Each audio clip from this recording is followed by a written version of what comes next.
You've been asleep for 3 years. When are you going to wake up? Emily, you work during the day and run a stall at night. You haven't slept well at all. Go get some rest. I'll take over. Mom? I'm okay. You guys are working harder. To pay for Charlie's medical bills, Alice is working through school. Henry even dropped out to work at the construction site. And Dad's leg. It's all my fault. Silly girl. Charlie did it to save you and ended up like this. As long as he wakes up, all our suffering is worth it. Watch out, Emily! Don't worry, Charlie. No matter the cost, I'll make sure you wake up.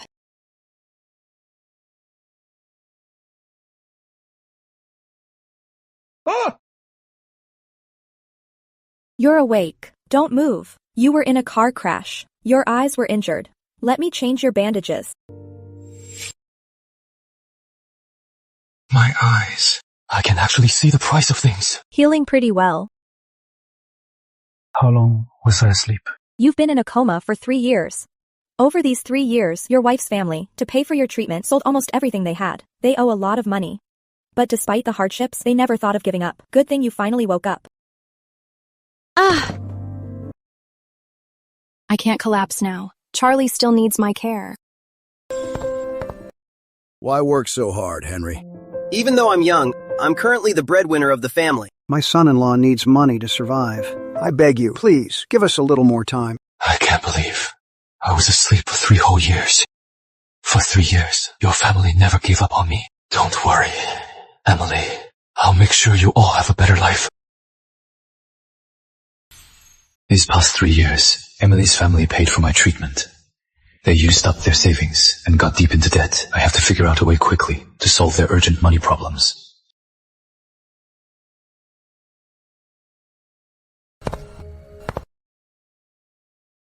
This inkstone is worth $2 million. Number. I can't look too eager. I only have $500 on me right now. If he figures it out, I definitely won't get a bargain. How much for this, boss? Good eye, kid! This is our family's heirloom treasure. It's older than my great-grandmother. If you like it, take it for $3,000. 3,000. Too expensive. Hey, don't go, kid! If you think it's too much, we can negotiate! 200. 200? You can't lowball me like that! If you won't sell, I'll pass. 200 doesn't even cover my cost! Add a little more! This inkstone is so dirty, I'll have to wash it when I get back. 300, not a penny more. Deal! Miss Stone, what do you think of this piece? It lacks a bit of depth. Excuse me, do you buy antiques here? Of course we do. As long as they're authentic, Treasure Hall Antiques pays top dollar. Young man, give me a second. Cloud-like texture. This is the Rouge Firemark. White as clear clouds, soft as cotton clusters. The texture is incredibly delicate. It's the top-tier Fishbrain Jelly Dwan inkstone. Mr. Brooks, what is fishbrain jelly? Ms. Stone, you might not know this. Fishbrain Jelly is the most premium stone for inkstones. It's 1 in a million. Every piece costs a fortune. Kid, this inkstone, how did you get it? $300. Found it in Antique Alley. $300? With such thick ink stains, even I almost missed it. You really have a great eye, kid. If you're willing to sell, Treasure Hall Antiques will pay $2 million. Deal.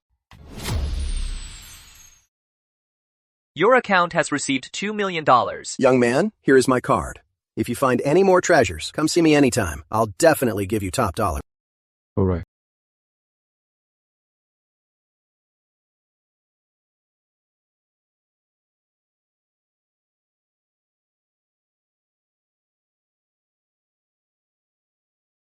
Treasures are hard to come by. Looks like today I won't find anything else. $13 million!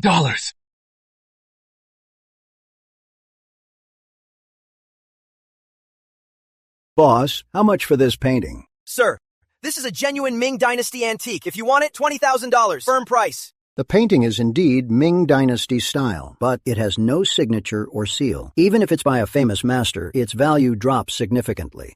$20,000 is way overpriced. 20 grand for this. I'll take it. Young man, could it be you know the origin of this painting? Number. I just like it. Rest assured, Ms. Stone. If any suitable pieces come in, I'll be sure to let you know right away. Thank you, Mr. Brooks. Hey, buddy. Back so soon? Did you find another treasure? It's quite lively in here. Dr. Anderson, what brings you here today? You must be Dr. Daniel Anderson. I used to hear my father mention you often. And your father is... Dr. Anderson, let me introduce you. This is the CEO of Stone Enterprises, Victor Stone's daughter. Ah, Mr. Stone's daughter. It's you. Dr. Anderson, you know this young man? We met at Antique Alley earlier. There was a painting I couldn't quite figure out, and this young man here ended up buying it. It's the one he's holding. A painting even you weren't sure about? Then I must take a good look.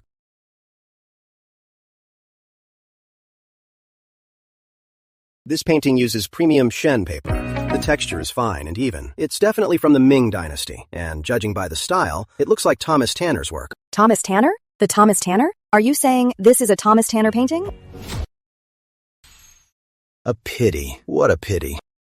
Mr. Brooks, what's a pity? Ms. Stone, look here. Though it has Thomas Tanner's style, it has no signature and no seal. It's likely a Ming Dynasty imitation done by a master. It's still worth some money, but compared to a real one, they're worlds apart. Number. This painting is an authentic work by Thomas Tanner. Why are you so sure, young man? Do you have any proof? Dr. Anderson, look at the brushstrokes here. They flow like water. The ink tone is perfectly balanced. It is exactly Thomas Tanner's late style. The only reason we can't confirm who painted it is simply because it lacks a signature and a seal. True.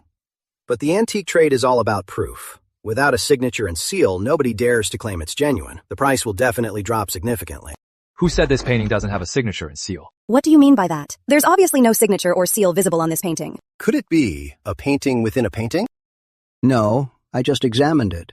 The paper is uniform, with no hidden layers or any signs of splicing. That's strange. Then where could the signature and seal be? Seeing the signature and seal is simple. Mr. Brooks, mind lending me a UV light?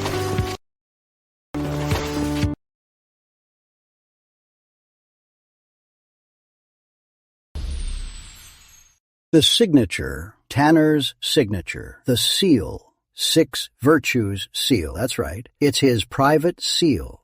This is truly Thomas Tanner's authentic work. What kind of seal is this? Why couldn't we see it just now? If I'm not mistaken, this is invisible ink. Invisible ink? Invisible ink? It's made of deer horn glue, alum, and other special materials. It was once one of the 3 treasures in the Southern Tang Dynasty. When you write with it, it leaves no trace once it dries. It's completely invisible to the eye, yet lasts 1,000 years without fading. Exactly. Thomas Tanner had a turbulent life. In his early years, he was caught in an exam scandal. His later years were even worse. For some sensitive paintings, leaving his signature and seal could have brought him trouble. That is why he thought of using invisible ink. It leaves no visible trace, but still passes his work down to future generations.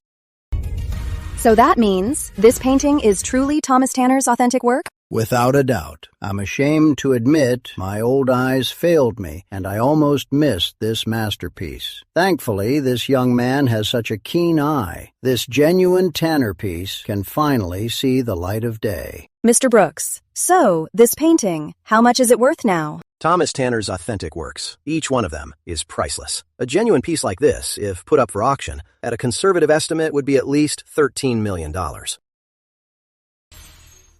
Young man, may I ask you a question? When you bought this painting, how much did you pay? $20,000. $20,000? To buy a genuine Thomas Tanner worth $13 million. To be so young and have such courage and insight. You're truly a formidable young man. Mr. Anderson, to tell you the truth, I came to Treasure Hall to purchase a master's painting. As for this one, if you're willing to part with it, I can offer you $13 million. Since Miss Stone likes it, I'll sell it to you. Thank you, Mr. Anderson. With this money, Emily and the family won't have to struggle anymore.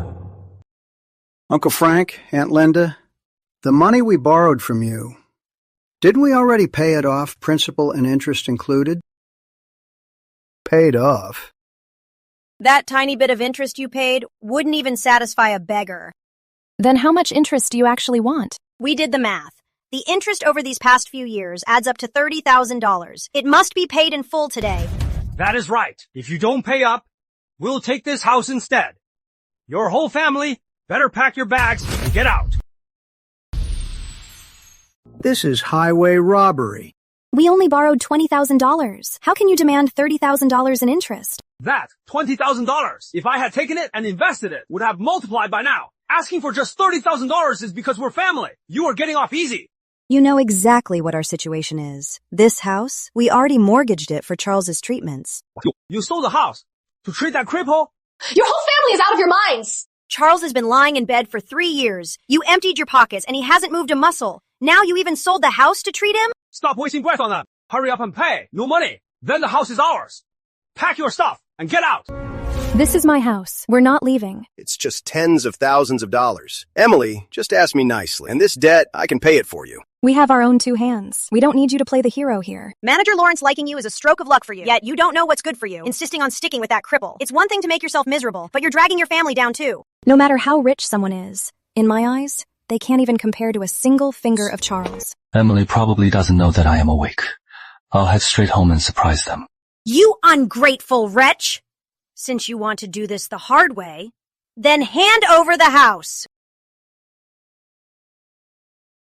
Let go of my daughter.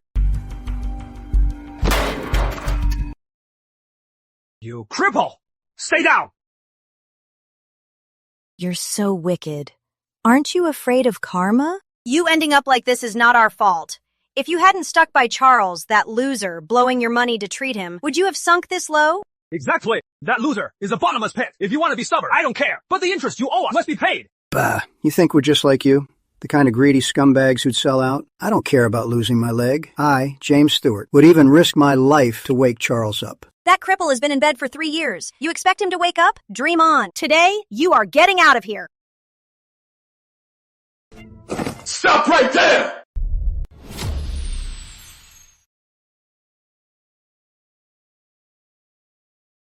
Charles, is it really you?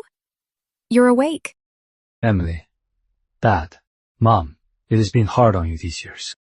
Not at all. Not at all. Charles, I'm just so glad that you woke up. Can't believe a loser like you actually woke up. So what if you're awake? To pay for your treatments, they even had to mortgage their house. They won't even have a place to live. Stuck with someone like you, the whole family will just starve. We did it willingly. Now that Charles is fine, even if we sleep on the streets, we'd gladly do it. Dad, don't worry. I won't let you guys sleep on the streets. I checked before I came. The houses at Hillview Manor are nice. We can have our whole family move over there. Hillview Manor. You really dare to say that? The properties there average over $10 million a set. A broke loser like you who can't even afford rent wants to live in a mansion like that. I think you're still dreaming. I think he has lost his mind. Charles, having you awake is better than anything. As for the house, we'll figure it out later. If you don't believe me, I'll take you all to see the house right now. Could this kid really afford a house? Really afford a house? Impossible. He's been in a bed for 3 years. If the Stewarts had money, they wouldn't be pushed this far. I can't wait to see when his lie is exposed. How he'll have the nerve to stay with them. Hello, sir. Are you looking to buy a house? Yes. I think this building looks nice. You have great taste, sir. This is our premier building. It has the best natural light and views, but it's also the most expensive. It costs $11.8 million. Charles, the houses here are too expensive. I think we should just go. Dad, money isn't an issue. Could you show us the house first? Sorry, sir. It's our policy here that before viewing a house, we need to verify your funds. This rule is meant for people like you. Embarrassing yourself is one thing, but now you're dragging the Stewarts down with you. Charles, as long as we're together, the size of the house doesn't matter. Emily is right. Since we're here, let's go take a look.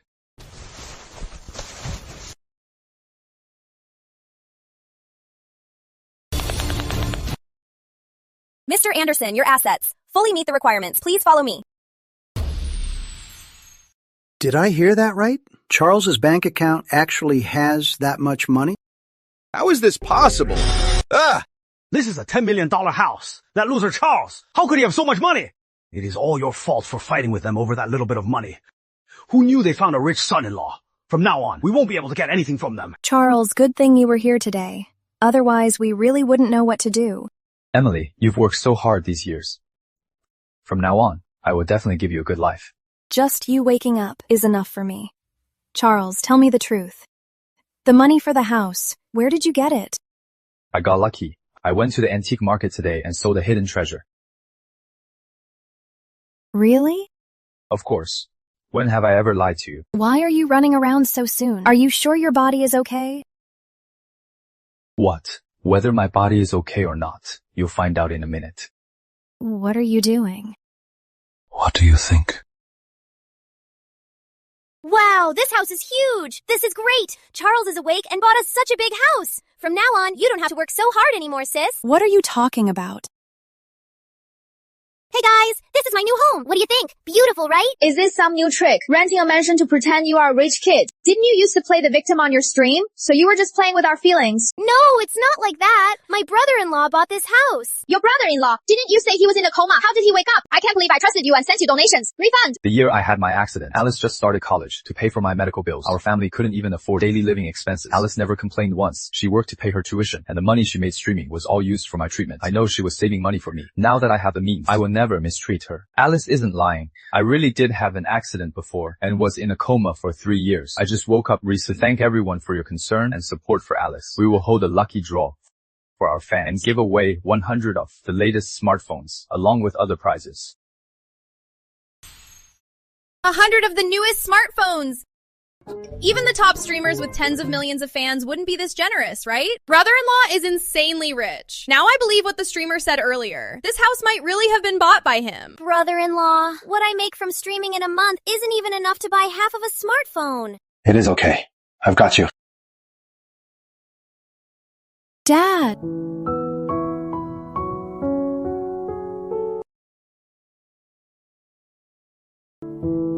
Dad, what happened? It's nothing. I tried to get into the wheelchair myself and accidentally fell. I'm old and useless now. Dad's legs don't have any structural problems. The reason he can't stand is due to spinal nerve damage. Traditional medicine treatments are time-consuming and laborious. But with my X-ray vision, treating it will be much easier. Dad, I can cure your legs. Charles, is this true? Can Dad's legs really be cured? But the doctors all said it's spinal nerve damage. The chances of him walking are slim. You know medicine, brother-in-law? Can you really do that? Seriously? Charles, can my legs really be cured? Dad, don't worry. Just leave it to me. But before the treatment, I need to make some preparations. Giving away 100 phones? This streamer has so few fans. The odds of winning are high.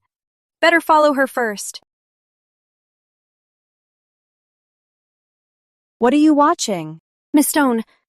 I'm sorry, Miss Stone. I'll never do it again. Is this Mr. Anderson?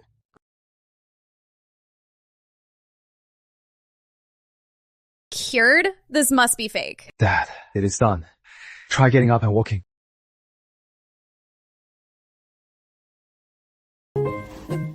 I'm really standing up.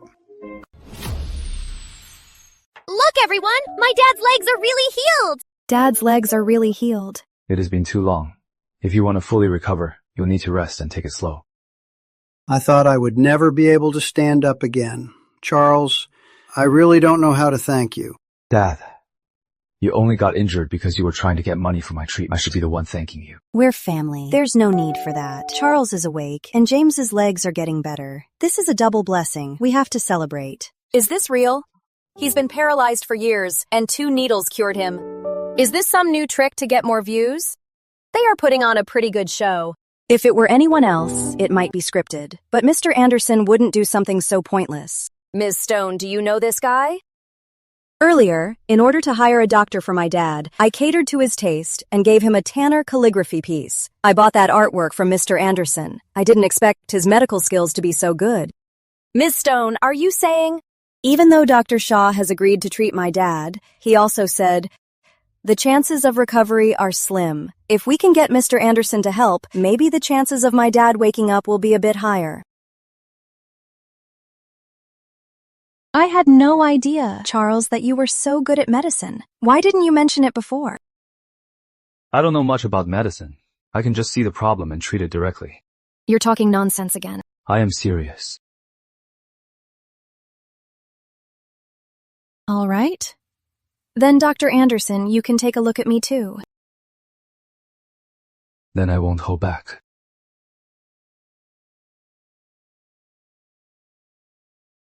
Honey, you have a great figure. What are you doing? The door is still open. Brother-in-law! I didn't see anything. You guys, continue. Alice is really getting more and more sensible.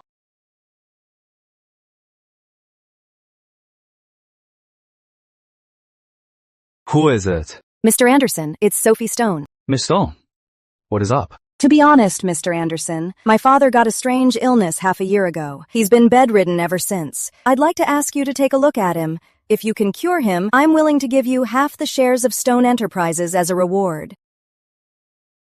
Who was that? Sophie Stone from Stone Enterprises. She wants me to treat her father. This Sophie is quite generous. To save her father, she'd give away half her shares. Stone Enterprises? Emily, do you know them? If I remember correctly, the site Henry's on, that project they're building, is owned by Stone Enterprises.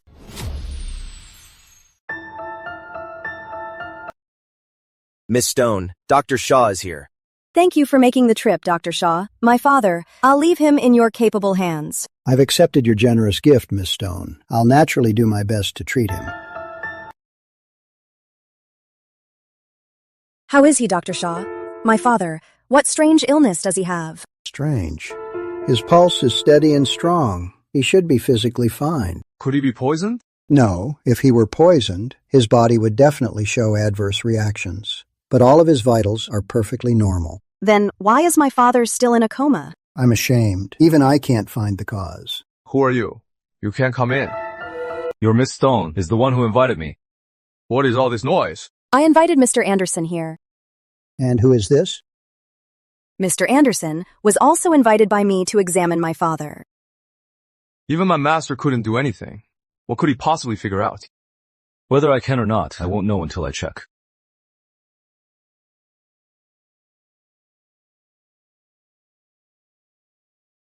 What is... You've been staring. Did you find anything? Inside his body, why is there a bug? It looks like this is the root cause. I've already figured out the cause. Really? Mr. Anderson, did you actually find the cause? Are you kidding me? Even traditional doctors need a proper examination. My master examined him for ages and found nothing. You just stood there for a second and found the cause. Don't be rude. May I ask, Charlie, what illness does the patient have? I, William Shaw, consider myself to be well-read in medical texts, but I truly can't find the symptom. Of course you can't find the symptom, because he is not sick at all. That is utter nonsense! Since you, Mr. Anderson, can see the problem, can it be cured? It can. Are you kidding me? My master can't even find the cause, and you dare to shamelessly say you can cure it. Miss Stone, you absolutely mustn't believe him. If anything goes wrong, not only is the patient at risk, but it will also ruin my master's reputation. Can he take that responsibility? I trust Mr. Anderson. I will take full responsibility. Miss Stone, please prepare some silver needles for me. I have some. Master, are you really letting him mess around? Done.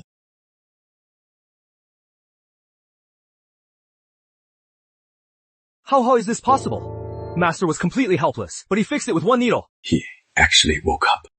And I called myself a master doctor.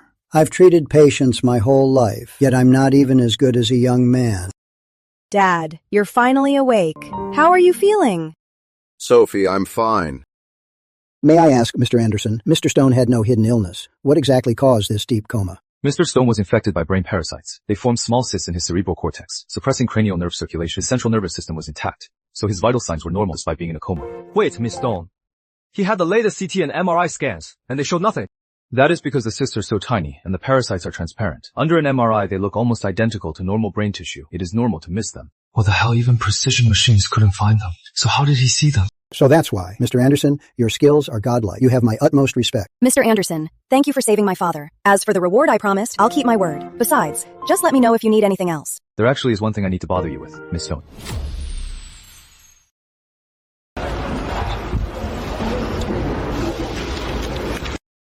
Mr. Clark, the pay isn't right. It's $500 short. What's not right? I caught you this month several times not organizing your tools, drinking water during work hours, and making calls while slacking off. Docking $500 is letting you off easy. Mr. Clark, working in this heat and you won't even let us drink water. There was an emergency at home. Can't I even answer a call?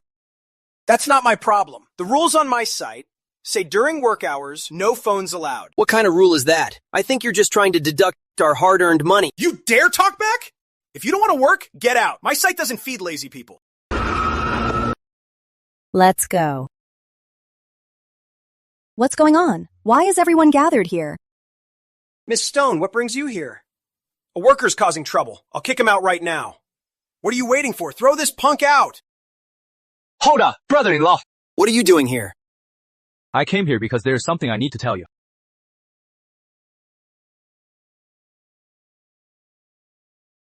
This guy's got some nerve. Cutting corners on this project. Henry. What just happened? Brother-in-law. He unfairly docked my pay and accused me of slacking off. Manager Clark, is this true? Miss Stone, it's a misunderstanding. A complete misunderstanding. I was just trying to speed up the construction. I never intended to dock the workers' pay. Mr. Anderson, how do you think we should handle this? Construction progress shouldn't be delayed. But Miss Stone, if I am not mistaken, the sand on this site is all substandard. The bricks are foam bricks, and even the rebar in the pillars has been compromised. What you rush to build is a complete, shoddy construction project. What? You'd better give me a reasonable explanation. Miss Stone, he's slandering me. What does an amateur like him know? Is that so? Check it.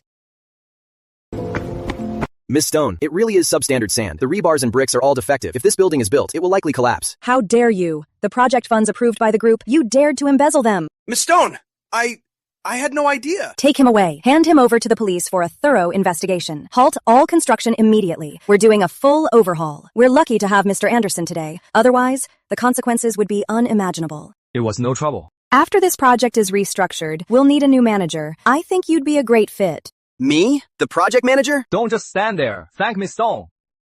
Thank you, Miss Stone. I won't let you down. Mr. Anderson recommended you, but I've seen your resume. You graduated from a top university, you're grounded and highly capable. Start by gaining experience on the ground level. There'll be a place for you in top management someday. It's getting late. I still need to get Mr. Edward Hughes a birthday gift. I've got to go now. Edward Hughes? Miss Stone, does he have a granddaughter named Anna Hughes? That's right. Do you know her? She was my college classmate. After I dropped out, we lost touch. It seems that Anna and Henry have a special connection. Henry sacrificed so much. I can't let him have any regrets. Good to know. I heard Mr. Hughes is planning to set her up on a blind date at his banquet. What? Do you like that girl named Anna? Brother-in-law, how am I a match for her? Her grandpa is a top collector. Her family is super rich, and she's a wealthy girl. Then you definitely can't miss out, as they say. Men are boys at heart, and women are timeless beauties. Grab the rich girl when you can, and move into a big mansion. Mr. Anderson, you're too much. But No, but come with me. Brother-in-law, where are we going? To get an engagement gift!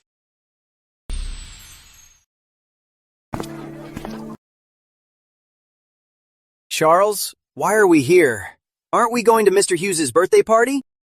For Mr. Hughes' birthday, we can't show up empty-handed. Doesn't he love antiques? Let's get him what he likes.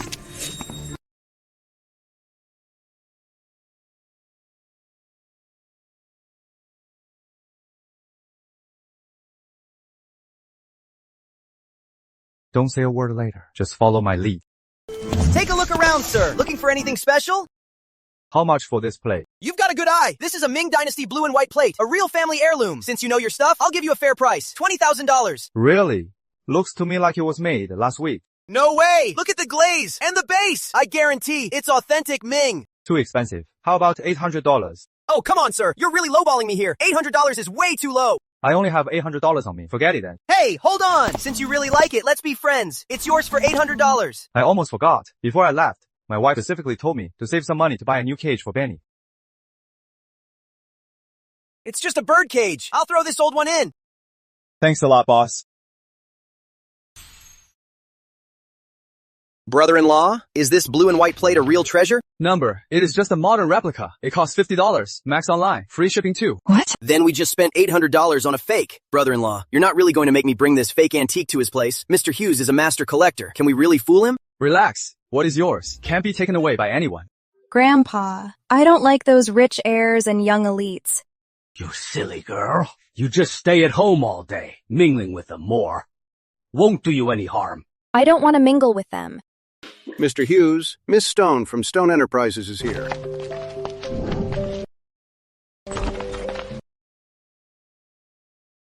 It is Sophie. You are getting more beautiful. I heard from Dr. Shaw. Your father has woken up. That is wonderful news. Mr. Hughes, my father is just recovering, so he couldn't come in person. He specially asked me to bring you a gift. Wow. A calligraphy by Vincent Webster.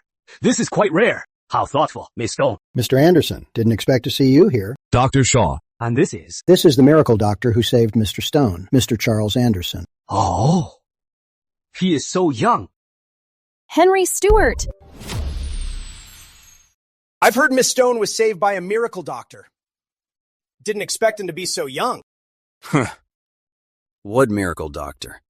He probably just cured her by pure luck. Henry, is it really you? Why did you suddenly drop out of school and leave without a word? I called you, but you didn't pick up. I just didn't want you to worry. So you've just been doing hard labor. Since you chose to leave, why are you back now? Did you find out who Anna really is and want to leech off the Hughes family? I didn't! Henry never wanted to leech off anyone before, and he doesn't need to now. I forgot to mention, Henry Stewart is Mr. Anderson's brother-in-law and also a project manager at Stone Enterprises. By the way, Mr. Anderson is now Stone Enterprises' second largest shareholder. What? Stone Enterprises' second largest shareholder? He's so young and such a brilliant doctor. His future is absolutely limitless. My son is ignorant. He offended you all. Please forgive him. Mr. Hughes, a piece of 1,000-year agarwood. Just a small token of my respect.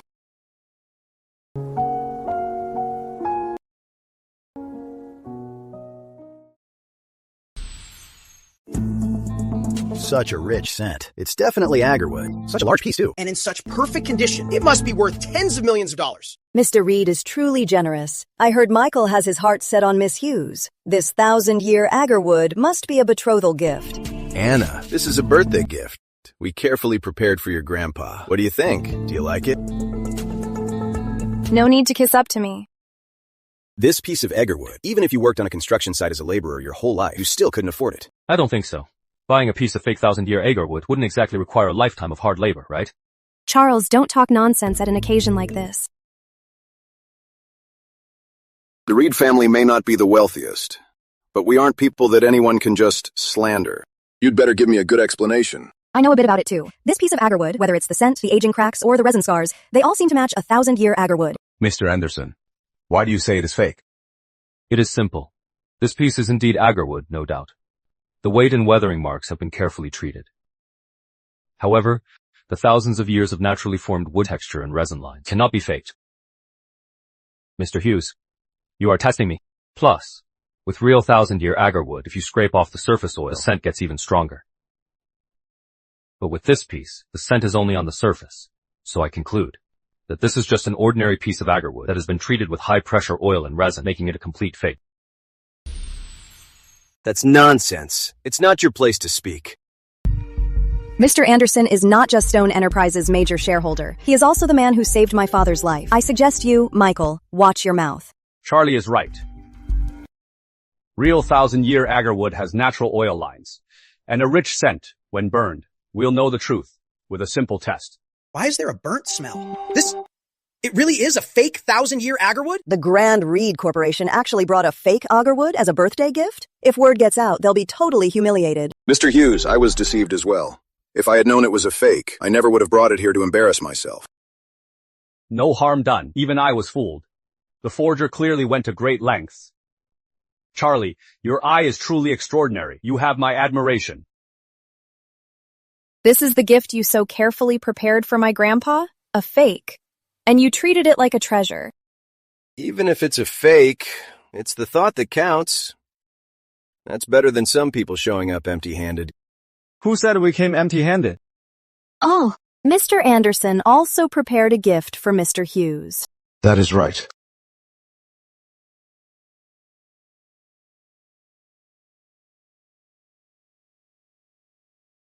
Charles, why did you bring that bird's water cup out here? You guys must be dead broke. Bringing a bird's cup. To fool Mr. Hughes.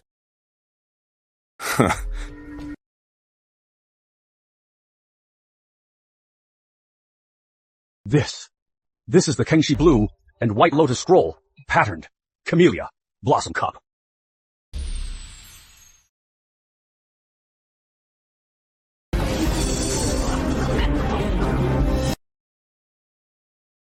Camellia Blossom Cup? What kind of treasure is this? It's more than a treasure. If my eyes don't deceive me, this is likely the jade-like dragonfly and lotus, one of the 12 Camellia Blossom Cups. I remember now. They say this set of cups represents the Kangxi Imperial Kiln's absolute highest standard. Every single one is priceless. And if I recall correctly, Mr. Hughes, haven't you been collecting this very set? That is right. I've spent half my life collecting 11 of them. This is the only one I lack, the December Camellia Cup. I searched everywhere, far and wide, but never found it. I never imagined that in my lifetime I'd see it with my own eyes. Mr. Hughes, don't be fooled by him. How can it be such a coincidence? This is definitely some top-tier replica they found somewhere, just to cater to your taste. Are you questioning my judgment? No, I'm just worried you got too excited and got tricked by him. I am absolutely certain the porcelain is delicate, the glaze is lustrous, and the blue tint is absolutely pure. It shares the exact origin as the 11 in my collection. This is a Kangxi Blue and White Camellia Blossom Cup. It is authentic. Brother-in-law, you knew it was a treasure. So when you spent $2,000 at Antique Alley to buy that fake plate, it was just a trick. Your real target was this bird feeder. What? I offered $10 million, searched the whole country to find this Camellia Blossom Cup, and you only spent $2,000 to buy it. This kid is so lucky. That cup is worth a fortune. It's the only one Mr. Hughes is missing. He'll definitely pay way above market price. Even with great luck, without an exceptional eye, a treasure in his hands would just be treated as an ordinary cup. Well said, Charlie. If you are willing to part with it, for this Camellia Blossom Cup, I am willing to offer $10 million. What? $10 million? Mr. Hughes, this cup is a gift to you from Henry. If you like it, just keep it. Brother-in-law, I can't. How can I take something so valuable from you? It is just a cup. Compared to everything you've done for us, it is nothing. But... Since your brother-in-law insists, just accept it. Then I'll gladly accept it.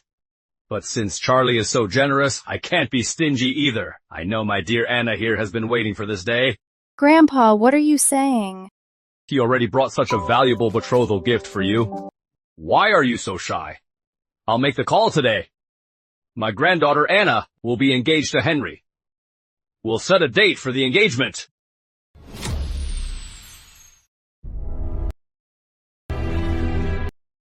Dad, shut up. Look at you. What a disgrace. Grandpa.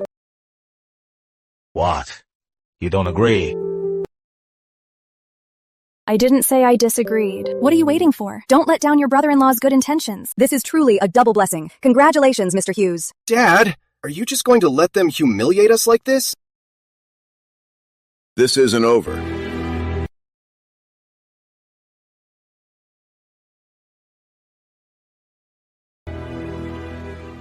I really didn't expect it. James's family was down and out just a short while ago, and suddenly they're thriving. Not only is James's leg healed, but Henry is marrying a lady from a great family. That's their good karma. Yes, exactly. The hard days for James's family are finally over. Oh, you're finally here. Come, take a seat. James, look. We heard about Henry's engagement. We don't have the money for a nice gift, so we chipped in to buy a pair of silver bracelets. You coming here is enough. Why did you bring a gift? If you hadn't helped us back then, our family would probably be out on the streets. We can never forget our roots. That is right. We shouldn't forget our roots. During my coma, our relatives helped Emily out a lot. Now that I have the means, I should give them a hand.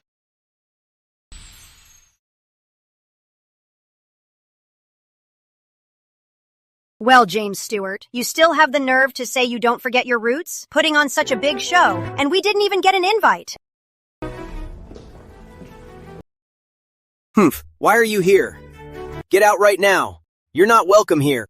You little brat, what an ingrate. Back when you were at your lowest, we lent you a lot of money. But look at you now. Now that you're rich, you don't even think about repaying us. You just want to hide from us, your poor relatives. On such a big day, not even a single invite was sent to us. And now, you bite the hand that fed you.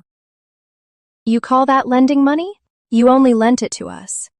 To kick us while we were down and steal our house. Yeah! How do you have the nerve to bring it up? Huh. Repaying debts is only natural. Besides, you're so rich now. Giving us a house, what's the big deal? You are like a skunk in a mask. What do you mean? Stinky and shameless. I really didn't expect that you guys could be this utterly shameless. Don't think your money lets you look down on us. Let me tell you, Leo has already promised to help us get rich. In just a few days, our initial investment has already multiplied. Without your help, we'll live in a mansion.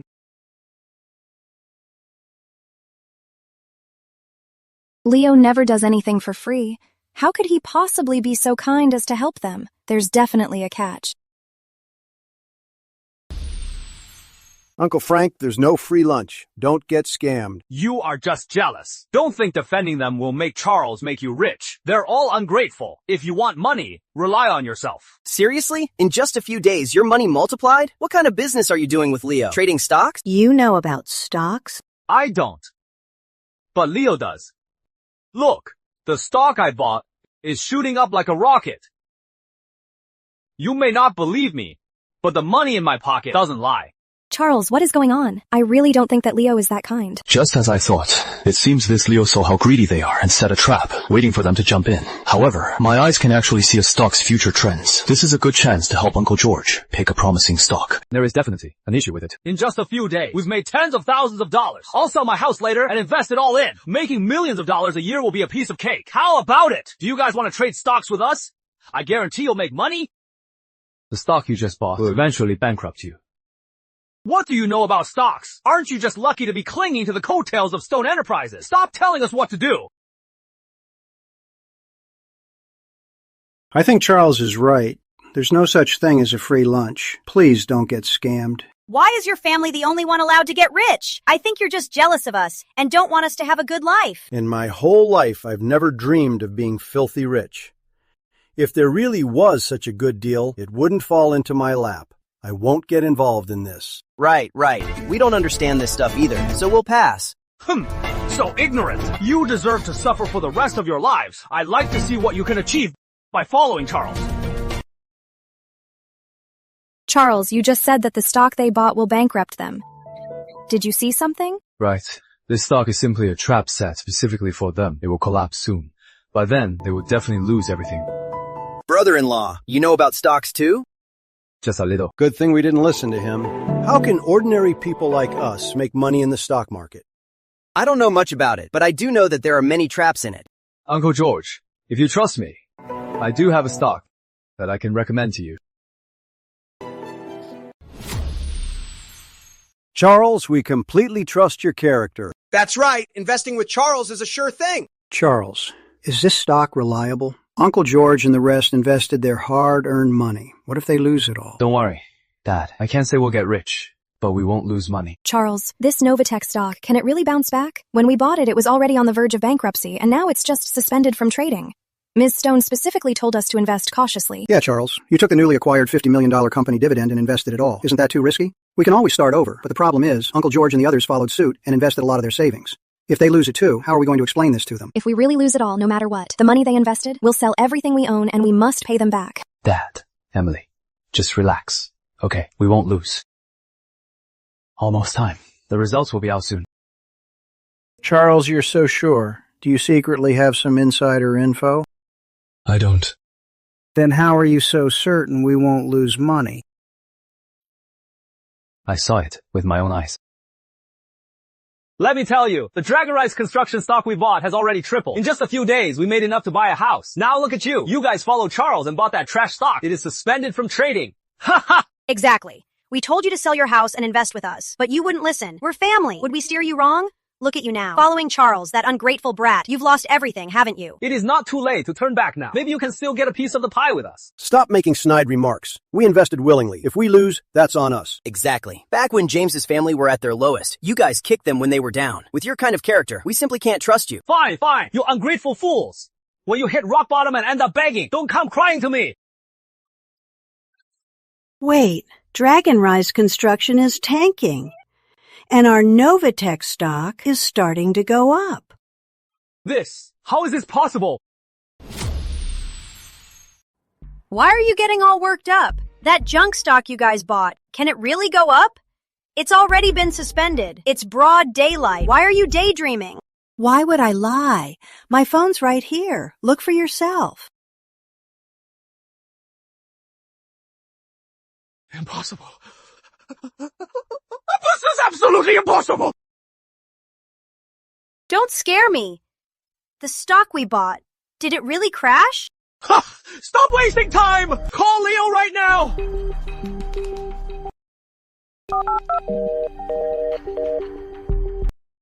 He's not answering.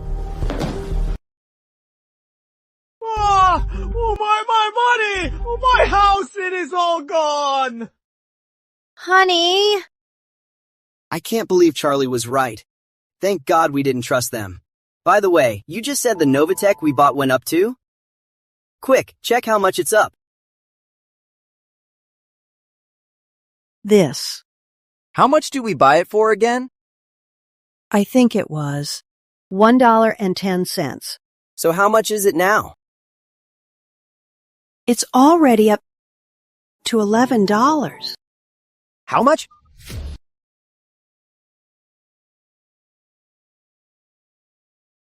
Sophie, I heard Mr. Anderson invested $50 million to buy up Novatech stock. The stock of a company in bankruptcy restructuring. The risk of buying it is too high. It has zero investment value. Throwing money at it is completely pointless. Yeah, Dad. As far as I know, trading for this stock has been suspended. I've already explained the stakes to them, but I heard Mr. Anderson didn't take my advice. Every industry is a different world. Professional matters should be left to the professionals. The stock market is treacherous. Even for me, one wrong move and I could lose it all.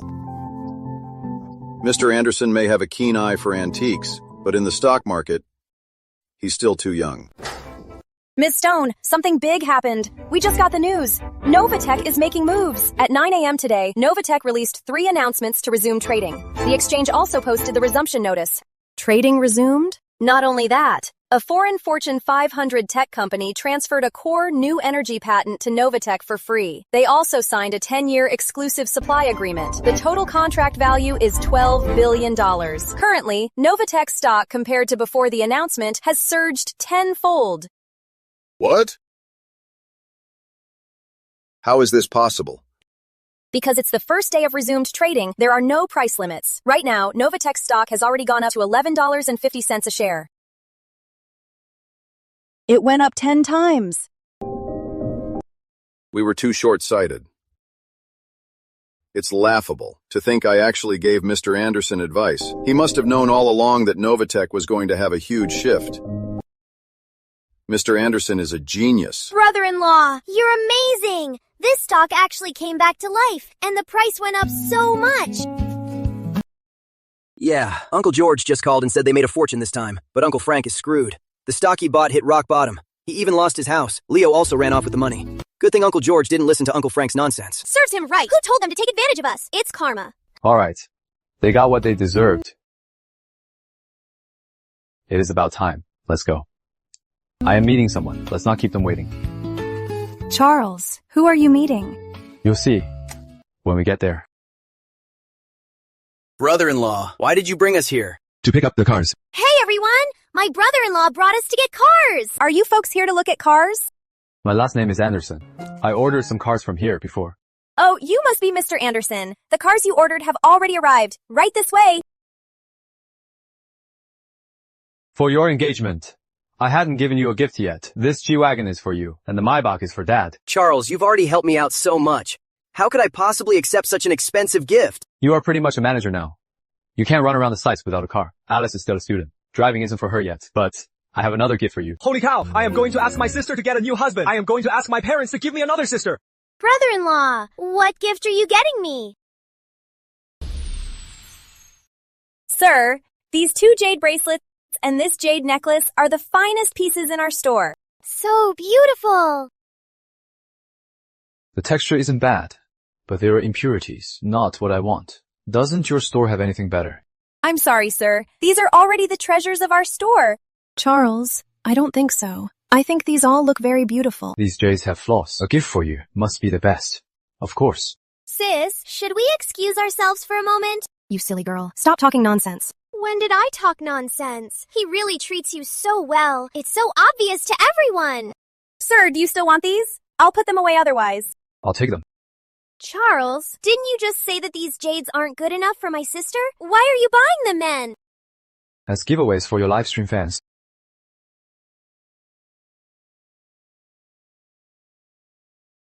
Mr. Anderson, what a coincidence. Didn't expect to run into you here. So, are you here to buy jade? Wanted to get Emily and Alice some jade pieces, but nothing caught my eye. These really aren't worthy of Ms. Stewart. But top quality jade is hard to come by. Even if it hits the market, it gets quickly snatched up by those in the know. Charles, last time in my stream, giving away 100 phones got me 500k followers. Now you're giving away jade? Even though I really want to give my viewers some giveaways, but you really don't have to do so much for me. It is okay. This is nothing. Please pack them up for me, Miss Stone. You must have channels to get top quality jade, right? There's a rough stone exhibition tomorrow. Mr. Anderson, you can go try your luck. If you cut out a top quality jade, with your current net worth, Mr. Anderson, you should be able to afford it. A rough stone exhibition, right? Why didn't I think of that? With the ability of my eyes, gambling on stones is just like an open book test. Alright, I'll go tomorrow and try my luck. Mr. Anderson, the rough stones here, based on their outer appearance, are priced accordingly, from a few $100s to tens of millions of dollars. Tens of millions of dollars for a rough stone. That over there is the king of stones at this exhibition. Its outer crust is prime, and the surface has already shown vibrant green. It is highly likely to yield solid green jadeite. The asking price is $10 million. Many people are here specifically for this king of stones. Miss Stone, didn't expect to see you here. It's you. What are you doing here? Miss Stone told me there was a rough stone exhibition here, so I came to try my luck. Try your luck. I admit, with antiques, you have a good eye, but stone gambling and antiques are not the same. In this line, experience is everything. Do you know the difference between new and old mines? Do you know how to read the crust? I don't know. I haven't gambled on stones before, but my luck has always been good. Luck? Since you believe so much in your luck, how about we make a bet? Bet on what? In a moment, we will each pick a rough stone. Whoever cuts the jadeite with the higher value wins. No problem. What are the stakes? Since you are Stone Enterprises' major shareholder, I assume you have some decision-making power. If I win, I want you to give up the Muna mine. Nice try. Our Shuino mine just produced an imperial green jadeite this year, so now you're after that exact rough stone mine. Why don't you give up your Moxisha mine? I'm just making a suggestion. If he doesn't have the guts, just forget I asked. Mr. Anderson, don't bet him. The man beside him is Quentin Yardley. He's Reed Corporation's chief stone appraiser. He has 30 years of experience. Miss Stone, do you want a rough stone mine in Moxisha? Of course I do. The rough stones from that mine are of high quality. They've produced many premium jadeites. That is all I need to know. No problem. I'll take the bet. Mr. Anderson, this is too risky. Trust me. All right. Didn't know you were so arrogant. In that case, your Muna mine. I'll gladly take it.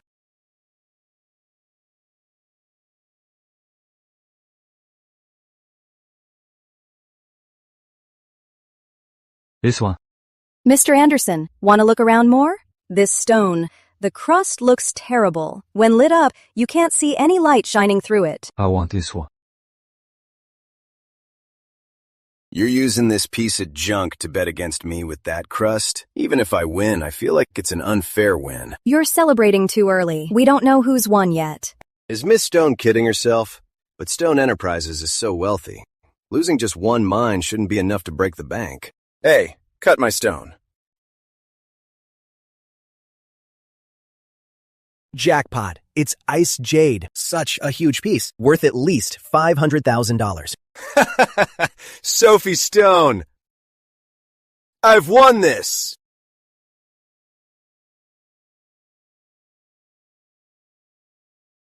I wouldn't be so sure.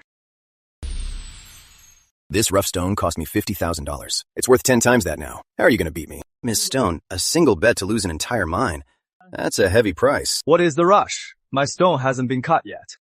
You just don't know when to quit. I'd like to see how this piece of junk can beat my ice jadeite. Sir, cut along the line.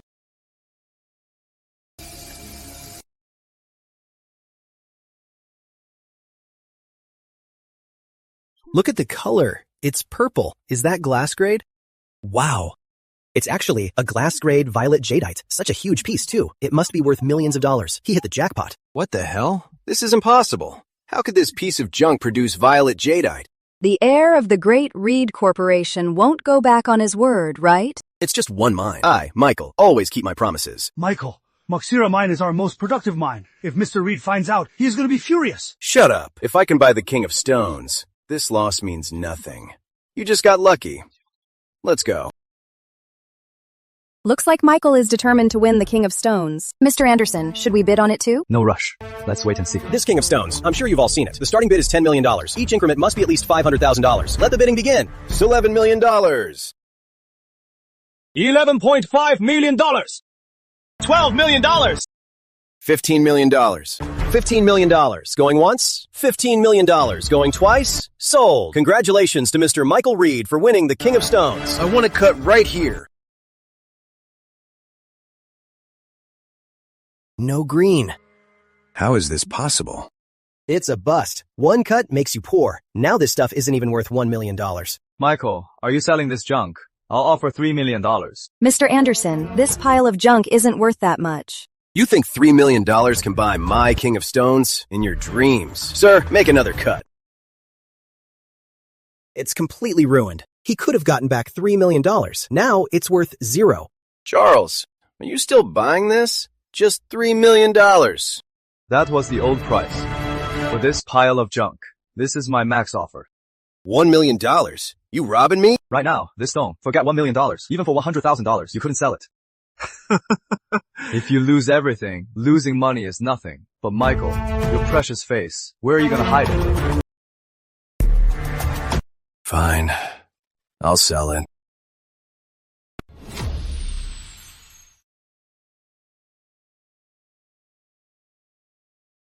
I've transferred the money. These scraps are mine now. Sir, cut straight along this line.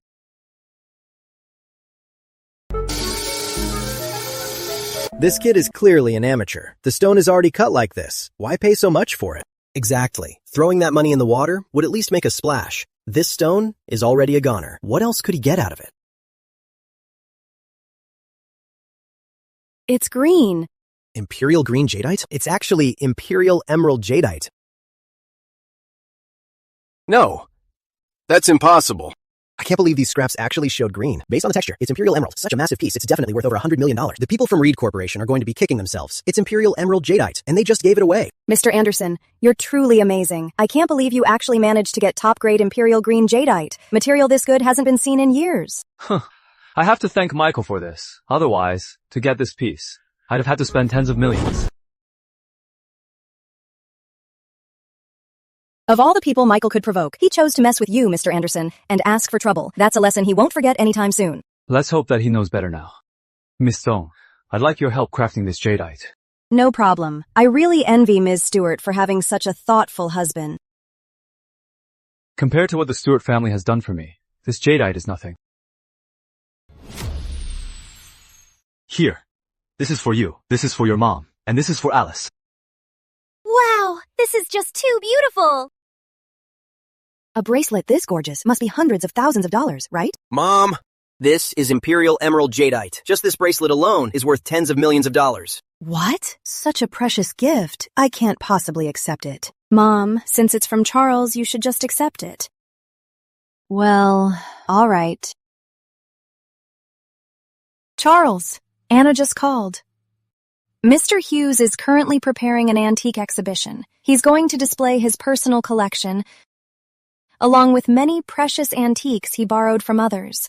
He wants to invite you to come. Do you have the time? Mr. Hughes' collection. I definitely can't miss that. Charlie, why are you here early? I heard you were going to display your collection. I just couldn't resist getting a sneak peek. Ha! These treasures, any one of them, would cause a sensation in the antique world.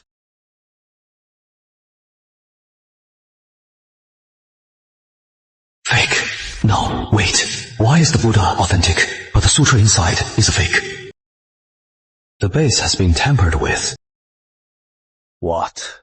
Are you a Buddhist too, Charlie? I only believe in the God of wealth. You are always so straightforward. Mr. Hughes, where did you get this Buddha? William Reed lent it to me for the exhibition.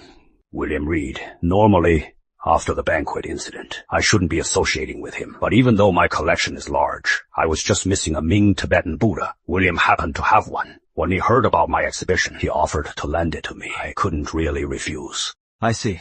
This Buddha statue is indeed a rare treasure. It is. Otherwise, I wouldn't have agreed to display it. This Buddha statue, Mr. Hughes, you haven't touched it, right? Charlie, what do you mean by that? If I am not mistaken, the base of the Buddha has been pried open. The most precious thing inside, the sutra, has been swapped. What? How is that possible? This Buddha statue, I've never touched it. Charlie, are you sure you are not mistaken? I am not. And I guess tomorrow's exhibition won't go so smoothly, Mr. Hughes. If you don't believe me, we'll see what happens tomorrow. How is this possible? Looks like the Reeds are trying to ruin Mr. Hughes' reputation. But since I've caught on, you won't get what you want. Miss Stewart, why didn't Mr. Anderson come with you? Charles had something come up. That's a real pity. Mr. Hughes's collection isn't something you see every day. Charles sure puts on airs. He doesn't even show respect to Mr. Hughes. I heard that not long ago, Michael gifted my husband a rough stone mine, and even sold him a piece of imperial emerald jadeite worth hundreds of millions at a low price. That jade is beautiful. I really love it. Thank you, Michael, for making it happen. You! Shut up!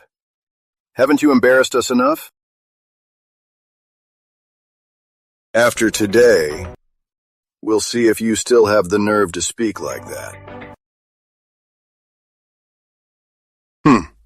As long as Mrs. Anderson likes it. A single mine and a piece of jade are hardly enough to cripple the Reed family. This must be a Ming Dynasty Imperial Buddha statue. Such a well-preserved Buddha of infinite life must be absolutely priceless. This Buddha statue belongs to my family. I heard long ago that Mr. Reed collected a Buddha statue from the Xuande era. I didn't expect it to be this one. I suppose only Mr. Hughes has the prestige to get Mr. Reed to lend out this statue. Today, we really had our eyes opened. Grandpa, why are you still dealing with the Reeds? The Reeds volunteered to lend me the statue. They were being so polite, I couldn't just refuse. I really don't believe they have such good intentions. I hope Charlie's prediction wasn't right. This gilt Buddha of infinite life from the Xuande era is something I bought years ago at a high price from overseas. However, the most precious part of this statue isn't the outer gilt bronze, but the sutras hidden inside. There's a sutra hidden inside? Really? For this kind of imperial statue, there must be relics inside, like grains, didzi beads, sutras, or even sarita. If there really is a sutra, even just the most common printed sutra, it'd be worth hundreds of thousands of dollars. For such a high-end statue, it's highly likely to be a handwritten sutra. Then it would truly be priceless. I didn't expect the Reed family to bring out such a valuable treasure. Mr. Hughes, why don't you take out the sutra and let us all have a look? Mr. Hughes, if there really is a handwritten sutra inside, take it out and let us see it. Yeah, show us. Edward Hughes, what goes around comes around. You made the Reed family lose face back then. Today, I'm returning the favor. What's wrong? Do you have some concerns, Mr. Hughes? Or are you worried there's no sutra inside? I can assure everyone that there is a Ming Dynasty handwritten Lotus Sutra inside. A handwritten version of the Lotus Sutra. Mr. Hughes, please take it out and let us see. All right.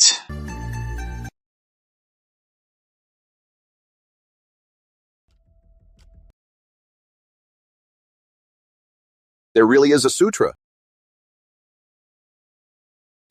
This sutra, Charlie, was right.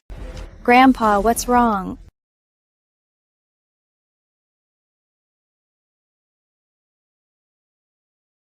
This sutra.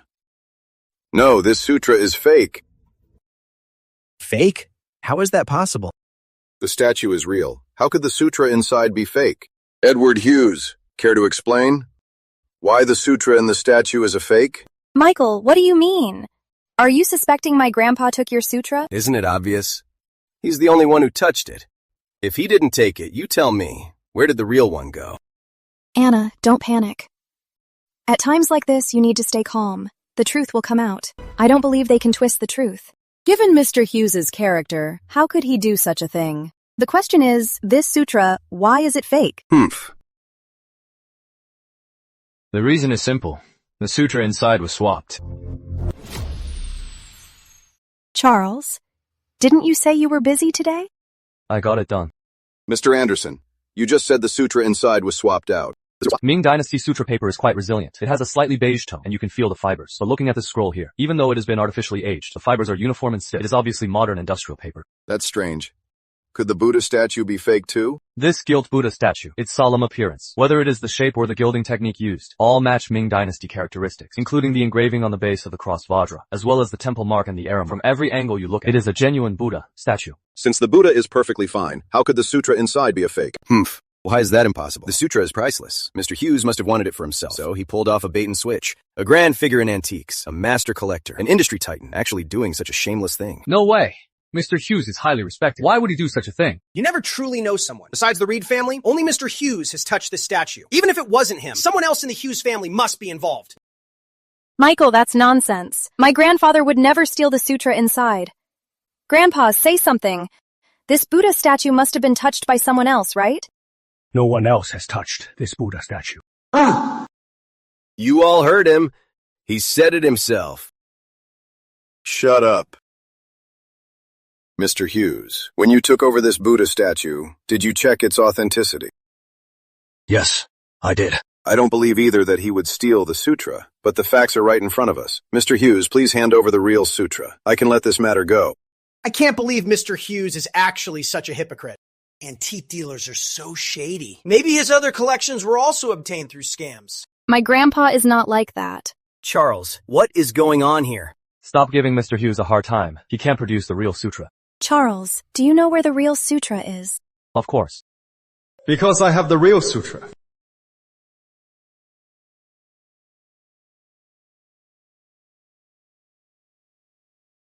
Mr. Anderson, how do you have the sutra? What on earth is going on? Is the sutra authentic? The engraving is meticulous. The ink is deep. The layout is neat. The characters are clear. There is no mistake. This is the Ming Dynasty handwritten Lotus Sutra. Charles, this sutra, where did you get it? The sutra was found in the Reed family's safe. How does he know I hid the sutra in the safe? Could it be, this sutra is real? Mr. Reed, didn't you lend the statue to Mr. Hughes? So how could the sutra end up with Mr. Reed? Could it be, Mr. Reed? Are you really that sinister? I get it now. They took out the real sutra beforehand. The sutra inside the statue had already been swapped. What? Is that so? Why would Mr. Reed do such a thing? What else could it be? Take the sutra out beforehand, frame Mr. Hughes, and not only get a huge amount of compensation, but also ruin Mr. Hughes's reputation. Your plan was quite thorough. If Mr. Anderson hadn't noticed it in time, you would have succeeded. Impossible! How could you possibly know the sutra inside was fake? Although the statue's base was tampered with, there were still traces of repair. So I concluded that this statue had been messed with. So I called the cops. And surprisingly, they actually found this sutra at the Reeds. No matter how well you hid it, you couldn't fool my eyes. Give the sutra back. Shut up! Dad, why did you hit me?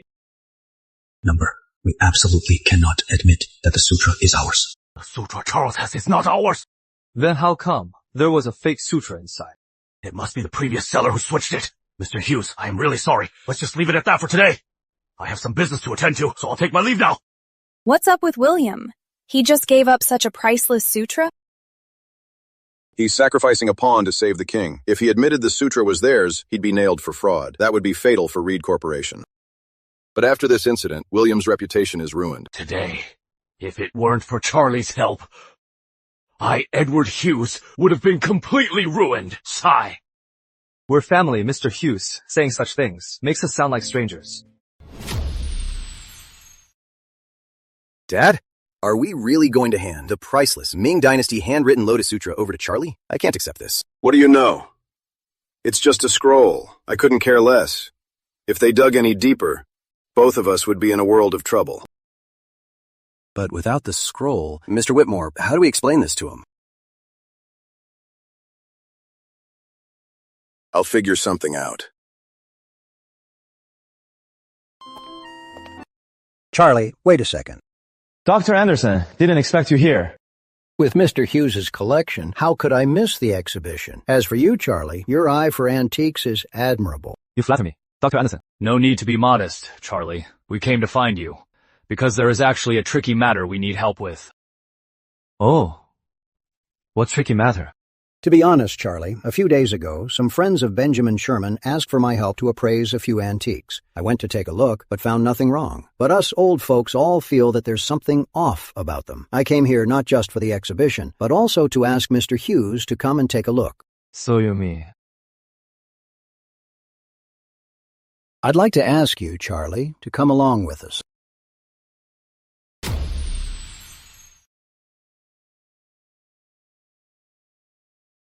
Mr. Hughes, we've been expecting you. And who is this? This is Charlie. I brought him here to help with the appraisal. Dr. Anderson, I hate to say this, but antique appraisal is a very serious matter. This isn't a game. Don't let his age fool you. His eyes are just as sharp as us old-timers. Oh, that's the first time I've seen you praise a young man so highly. You'll see what we mean. Charlie's eye for antiques puts even mine to shame. Is that so? I just have a good eye, that is all. In terms of expertise, I really can't compare to everyone here. Charlie, don't be so modest. Let's look at the antiques first. I am actually quite curious. What kind of antiques could leave all of you experts so stuck? It is actually a GQ and a Xuande bronze sensor based on the shape. These are rare and undeniably genuine.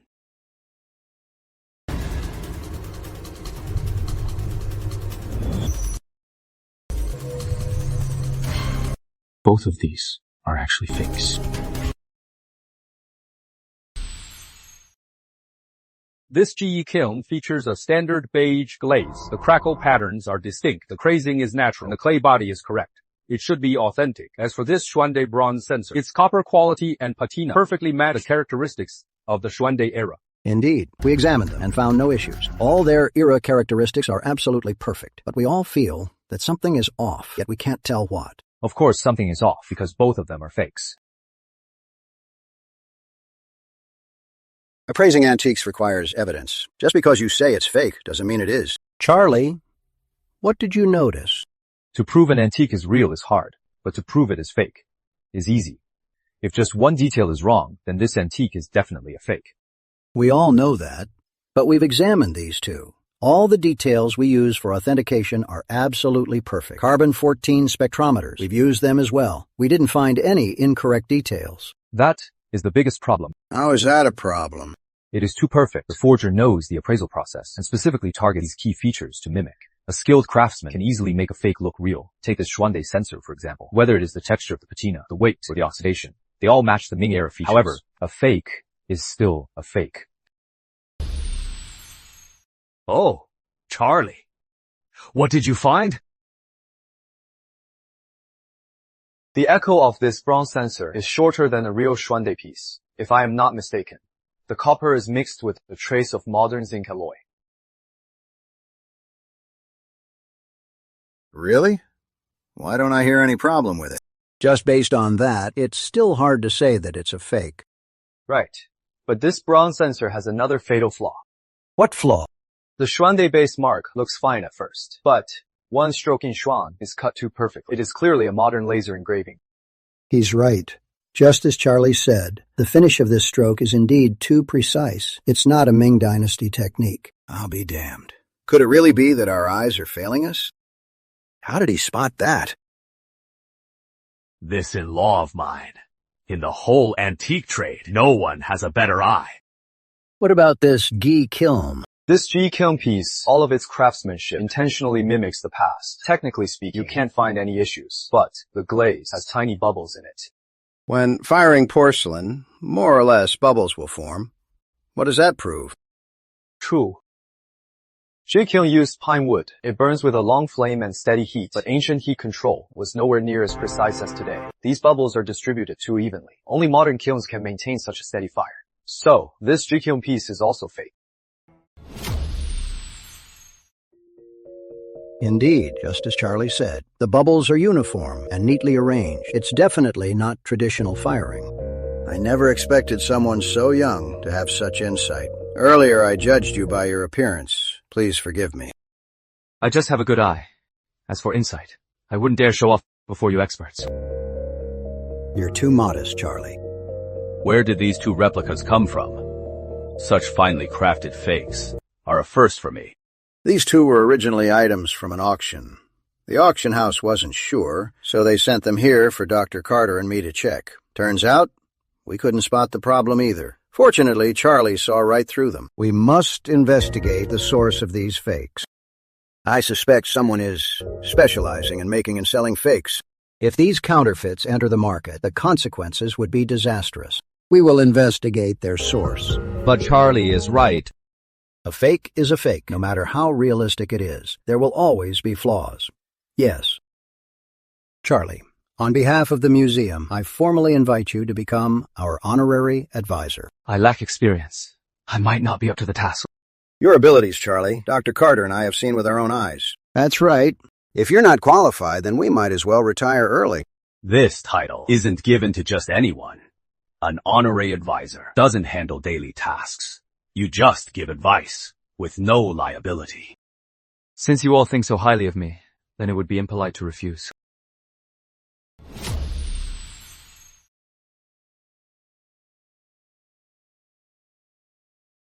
Brother-in-law, you're finally back! What is up? The fans in my live stream heard you can appraise treasures. They're begging you to help check out their family heirlooms. Brother-in-law, do you have time? No problem. What heirlooms? Let me see what they've got.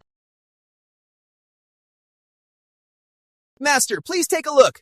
This is my family heirloom. A Warring States jade disc. The jade, patina, and color are all wrong. It is not from the Shangzhou era. It is a craft made last week. It is worth $20. $20. That seller actually charged me $200. What a scam!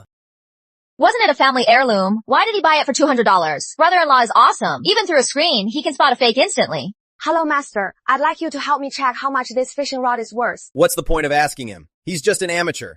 What does he know about fishing rods? If I am not mistaken, this isn't an ordinary fishing rod. It is a high-end competitive rod for big catches. Although it is intentionally wrapped to look like a regular rod, the rod tip is a swivel line guide. The material is a high-strength alloy. The line isn't regular nylon either. It is imported high-density carbon fiber line. It is worth at least $30,000.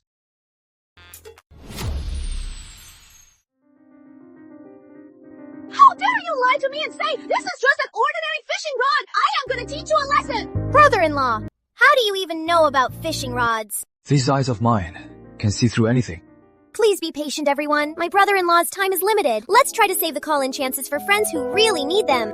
Brother-in-law, I just bought a second-hand house, but something feels off. I was wondering if you could take a look. What's off about it? The price. It's only a third of what similar houses cost. Didn't the agent tell you why the price was so cheap? I did ask, but the agent just said the landlord was in a hurry to sell. I wanted a good deal, so I didn't ask too many questions. No matter how eager, a normal house would never sell for a third of the price. There's only one explanation. Uncle Frank, what did you see? It is a haunted house. What? A haunted house? Is that for real? How could he tell? Did he see something supernatural? No wonder it's so cheap. Nothing comes for free. I knew something was wrong. They sold me a haunted house! No wonder they have so many Buddha statues here! Take it easy. Even though it is a haunted house, at that price, you didn't lose out. In this house, there isn't anything supernatural, right? Relax. The house is perfectly clean. Plus, there is a surprise. What surprise? I scare easily. Don't frighten me. Don't panic. Just turn around and you'll see.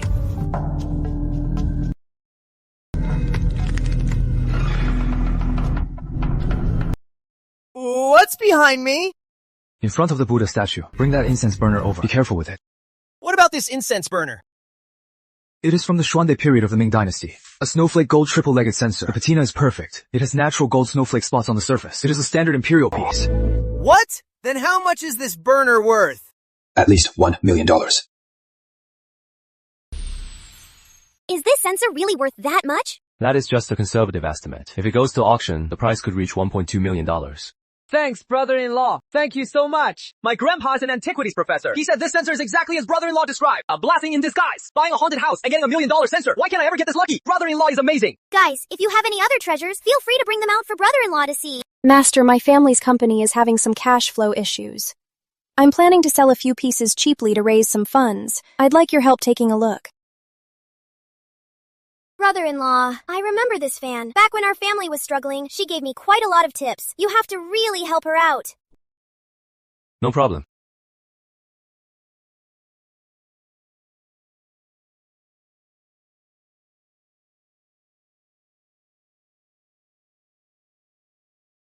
Where did you get all these antiques from? These are part of my father's collection from early years. Brother-in-law, are these real antiques? Yes, they are. Then how much are they worth? If she is willing to sell them, I'll offer this price for them. $1 million. $10 million. $10 million? I heard this fan got an appraisal, and the max was $5 million. Brother-in-law just offered $10 million. A small favor is repaid tenfold. For these. Are you really willing to pay $10 million? You misunderstood. I meant that the Han Dynasty jade disc is worth $10 million, the Ming blue and white vase, and that Benjamin Jenkins calligraphy. Put together, I can give you $15 million. For the child disc alone, this is indeed a premium price. Just consider it a small token of gratitude for your past kindness. Brother-in-law, thank you. We're family. Don't mention it. Get in touch with this fan. We'll do the trade offline. Okay. Dad. Emily. What's wrong with Uncle George? It's all because of my useless son. He bought your Uncle Frank's lies and spent $100,000 on this piece of porcelain. He said if we take it to an auction, it'll easily sell for $300,000. He even swore he had it appraised by an expert, and it's absolutely real. Charles, help Uncle George look at it. Is this face real or fake?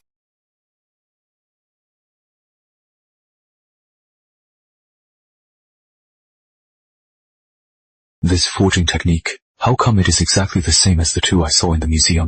It is a fake, a modern imitation. I knew it. Your Uncle Frank, I know exactly what kind of person he is. If it was such a good deal, why would he think of us? It's just a pity. It wasn't easy making some money following you in the stock market, and it's gone before I could even enjoy it. Frank has gone too far. First he lost his fortune in stocks, and now he's actually scamming his own relatives. Uncle George, don't panic. I will get this money back for you. I know Frank all too well. Once it's in his pocket, you'll never get it back out. He'll pay it back, whether he wants to or not.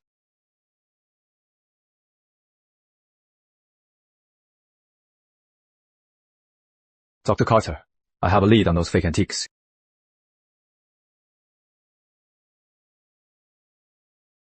Uncle George, just do exactly as I say. Stocks. Not a chance. Flipping antiques is where the real money is. Sell just one antique and you can buy a house. Are these antiques real? Of course they are. They've been appraised by auction house experts. We've got the certificates. If you guys weren't my close relatives, I wouldn't share this with you.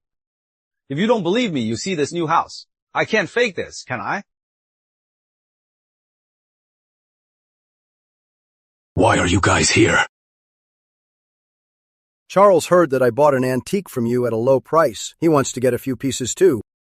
You've got good taste. However, my prices aren't cheap. No matter how much you ask, I'll take them all. Even Charles wants them. Looks like these antiques are the real deal. I told you these antiques are real, but you wouldn't believe me. If you don't want these treasures, plenty of others do. Here are all the antiques. Which one catches your eye? Just these few pieces. Guess I wasted a trip. Hey, hold on. How many do you want? As long as they're good, I'll take as many as you have.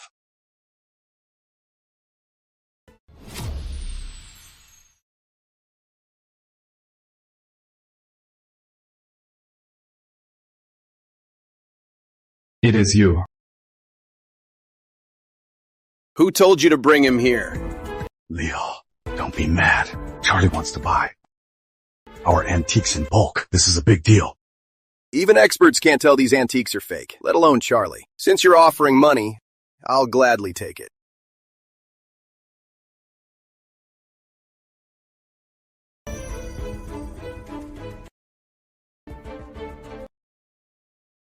How much for this? This is a Northern Songru kiln piece. If you want it, it's 100,000 USD. No bargaining. Okay. Charlie, why did you actually buy it? What? Aren't you here to buy antiques? Don't think no one knows about the bad things you've done. Charlie already saw through your antiques and knows they're fakes.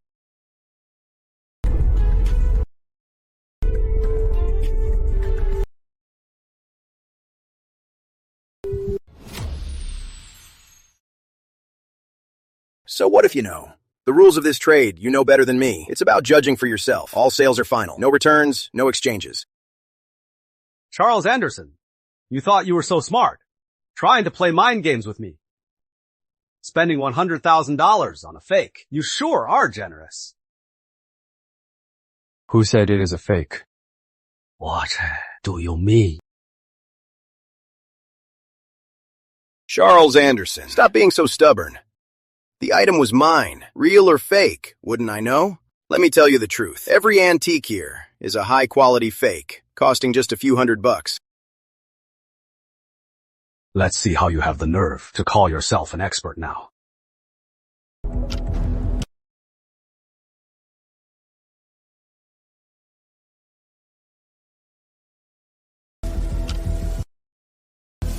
It's all my fault. I shouldn't have bothered you. Charles, don't worry. For this $100,000, I will pay you back. Charles Anderson, getting mad from embarrassment. $100,000 to learn a lesson. Isn't too expensive for you.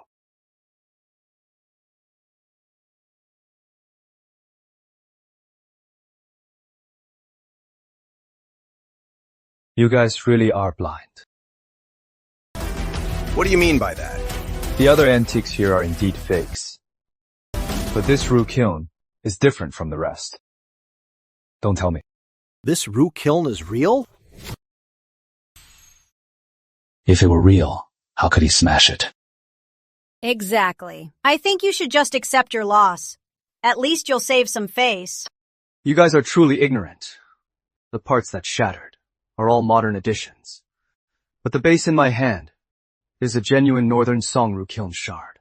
It is worth over $1 million. What? How is that possible?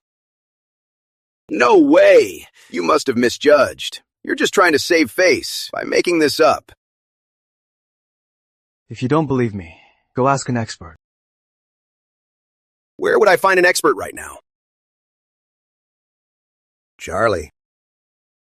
Is this the forgery den? Dr. Carter, Dr. Grant, you are just in time. These two are experts from the museum. Authoritative enough for you.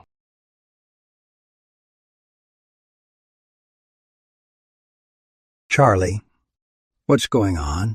I have a shard that I'd like you two to appraise. This is the Rue Kiln Celadon Pedal Basin. The shape and glaze are perfect. And the base mark is intact. An authentic shard of this size is worth at least $2 million.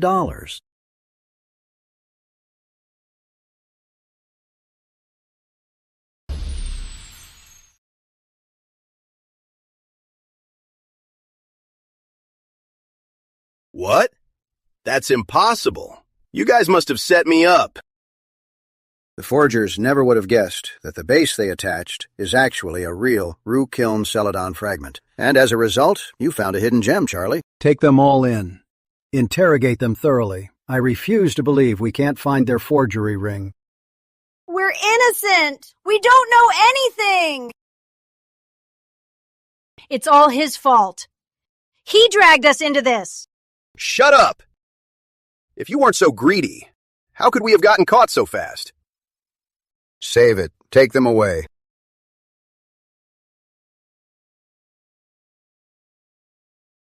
We owe it all to you, Charlie. When I get back, I'll ask the higher-ups for a commendation.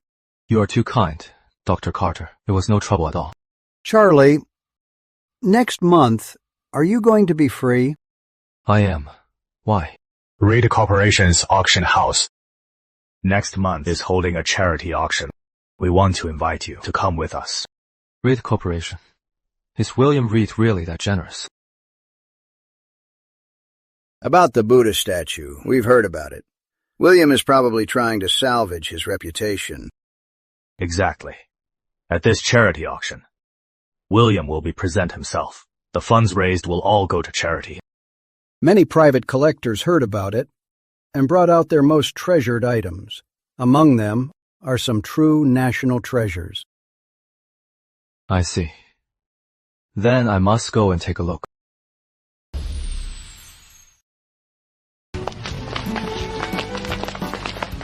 Hey guys! Today we're checking out a top-tier charity auction. It's so packed! Why are you here?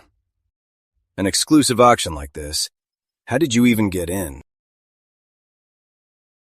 Charlie is our museum's honorary advisor. I personally invited him here. Got a problem with that, Mr. Reed?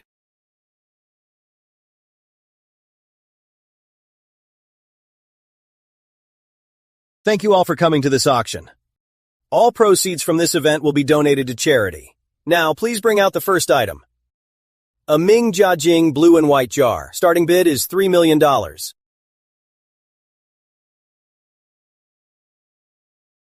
I didn't expect the first piece to be such a rare treasure.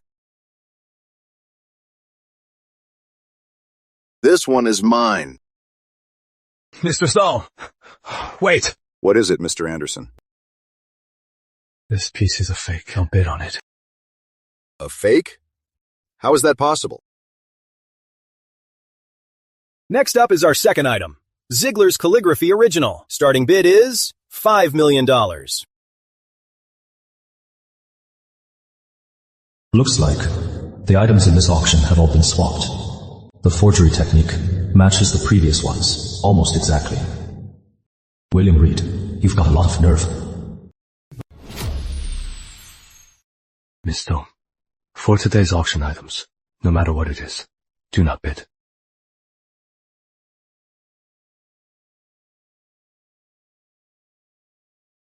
Emily, I need to step out for a bit.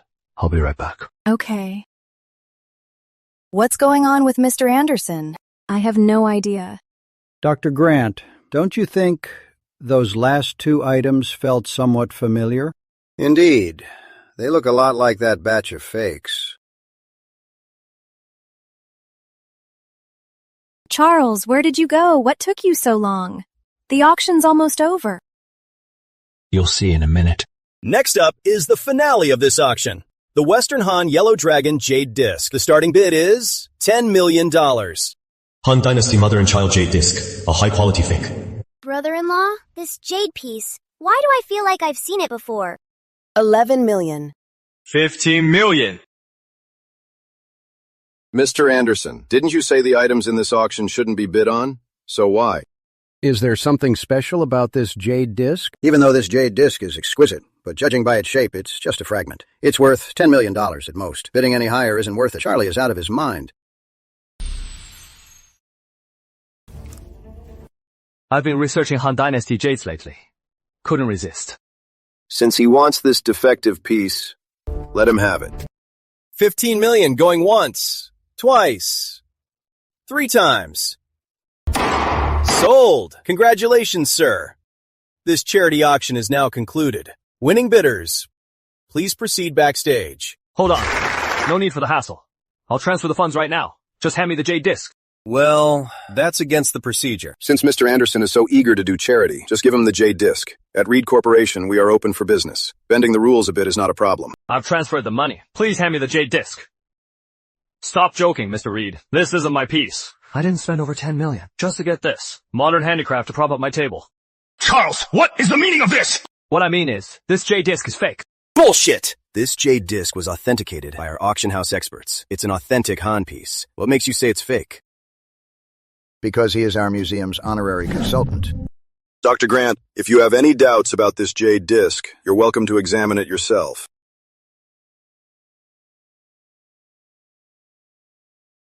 This jade, whether from its coloration, shape, or pattern, shows no flaws. Charlie, what did you notice? Did you hear that? Even the top experts say there's no problem. Charles, what makes you say it's fake? Because of this.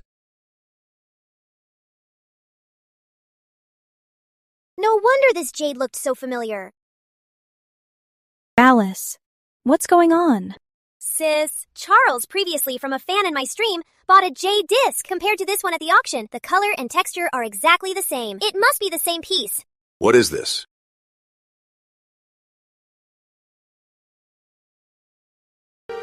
This is actually a Han Dynasty mother and child jade disc. It consists of an outer mother disc and an inner child disc. It is a symbol of Han Dynasty royalty and is priceless. This one you forged, although very realistic, didn't have the child disc as a reference. The inner ring is off by a hair, making a world of difference.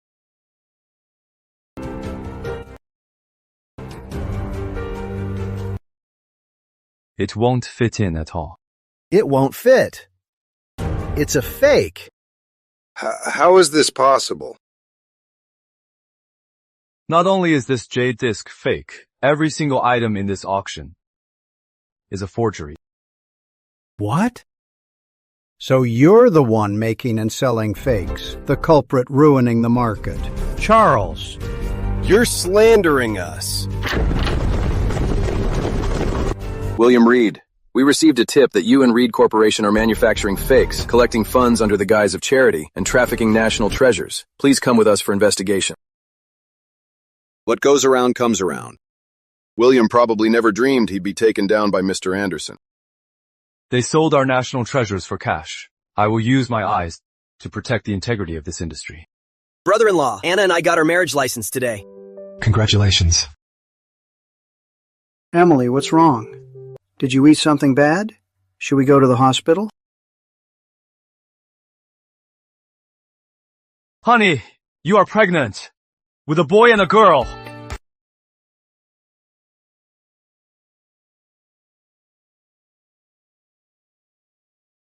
Sis, you and Charles are finally back! What's going on, Alice? Why so excited? I've got 2 huge pieces of good news to tell you. Is it about Reed Corporation? Any updates? Yes, the official notice is out. Reed Corporation was caught for illegal fundraising, making and selling fakes, and severe tax issues. Their stock hit rock bottom, and William Reed has been formally arrested. Expected. With solid evidence, he couldn't escape. And what's the second piece of good news? Come out, quick! What's going on with you two? Emily, Charles. We got our marriage license today. That's great. Mom and Dad will be so happy when they know. You two kept this a secret way too well. There was no hint at all. As your brother-in-law, I haven't even prepared a gift. Charles, please don't say that. You've helped us more than enough already. How could we accept another gift from you? Yeah, Charles, Henry is right. We wouldn't be together if it weren't for your help. We really can't let you spend more money on us. It is different. It is just a little token of my appreciation. It won't cost much. Charles, what exactly are you planning to give them as a gift?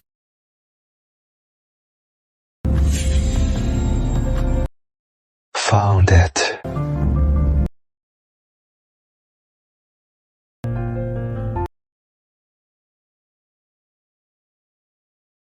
Guilt Maitreya Buddha of fertility. The body is plump and full. The belly is round and broad. The posture is upright. The stance is steady. Proportions are balanced. Not stiff. The facial expression is quaint and sincere. This tranquil aura can only be found in your Ming Dynasty, Xuande era's imperial Buddha statues. Charles, is she right? Is this really a Ming antique? She is absolutely right. This Maitreya Buddha statue is finely engraved. The jewelry and ornaments are intricate, but not overwhelming. The lines are smooth. It was cast using the lost wax method, and look at the texture of the clothes. They drape naturally, with well-defined creases. Whether it is the bronze quality or the base sealing technique, they all match the Xuande era's imperial Buddha statues. Oh my, you two have a great eye. Let me tell you, this Buddha statue, I found it in the countryside and it wasn't easy to get. It's definitely a Ming antique. Sorry, Mr. Anderson. You are a bit late. This Buddha is mine. You know me? In the antique world today, who doesn't know the great Mr. Anderson? Back in Eastland, I've heard so much about your reputation. Seeing you in person today, you truly live up to it. Are you an Eastlander? That is right. I have a deep interest in Celestia's history and culture. I've done a lot of research on it. But after coming here, I realized much of it is nothing special. Miss Whitmore, talk about being narrow-minded. You barely scratched the surface and you dare to show off. Everything you know is merely what you've been exposed to. Just the tip of the iceberg. Our cultural heritage is way out of your league. What do you mean by that? How much for this copper piece? That thing is worthless. If you want it, $1,000 and it's yours. Spending $1,000 on a piece of scrap metal. Mr. Anderson, is this what you call heritage? The Buddha statue in your hand is indeed a Ming Xuande imperial Buddha statue. It is a rare masterpiece. But this piece in my hand, this small copper piece's value, far exceeds your statue. Are you serious? Don't joke around, bro. This piece of scrap copper is worth more than my big gold Buddha. Are you kidding me? If I am not mistaken, this piece is the Ming imperial gilt Dharma seal. It and that gilt Maitreya Buddha of fertility share the same origin. It is a one-of-a-kind ritual item that comes as a set with the Maitreya Buddha. Because so few exist today, its value far exceeds the Buddha statue itself.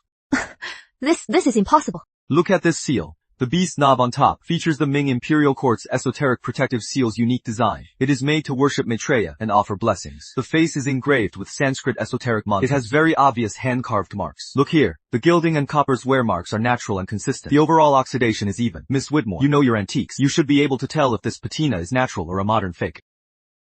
Wow, it's exactly like this guy said. Who would have thought this shabby stall could hide such a treasure? Boss, you took a huge loss. $1,000 to sell a national treasure. What loss? A treasure like this at my stall is just a pearl gathering dust, bought by someone who knows his stuff. This treasure finally won't go to waste.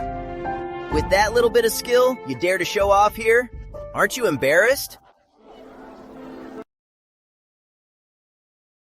Our cultural heritage spans 5,000 years. You can't just read a few books or see a few exhibits and expect to master it. Don't get too smug. Sooner or later, I will show you what true cultural heritage is.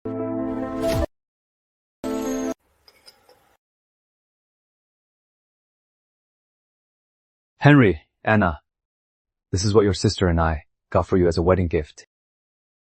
What is this, Charles? It looks so unique. This.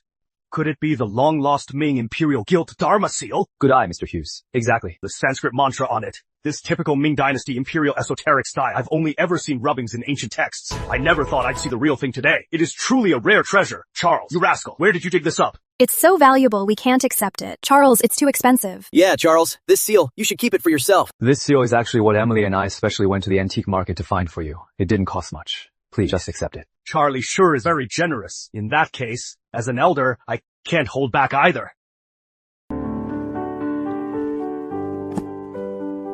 Wow, Qing Dynasty famille rose vases with Mandarin duck motifs. These are also rare treasures. Compared to your seal, they pale in comparison. Henry, Anna, this is a gift from Grandpa. Happy wedding. Well, since it's Mr. Hughes and Charles's gift, you and Anna should just accept it. Thank you, Grandpa. Thank you, Charles. Emily, I promise I'll always treat Anna well. This Ming Imperial Small Dharma seal is never a single piece. Normally, there should be a matching Ming Imperial Buddha statue. Though its value doesn't match this seal, it is absolutely a rare treasure. Where is the statue? Let me have a look at it too. The statue was bought by someone else. Thankfully, she didn't see the true value of this seal. So, I picked it up. Oh, someone was faster than you. That requires both a good eye and boldness. Do you know who it was? It was an Eastlander. She is young. Humph. These Eastlanders don't know much, but they sure talk big. Running into you was a stroke of luck for her. It is a pity that the Buddha statue was still bought by her. Yes, over the years, whether sold off or through other means, the lost artifacts. Who knows how many? We took down Reed Corporation, but there are others taking the risk. Protecting artifacts is a long journey. That is why I plan to open a museum. To take these precious artifacts and properly preserve them for public display.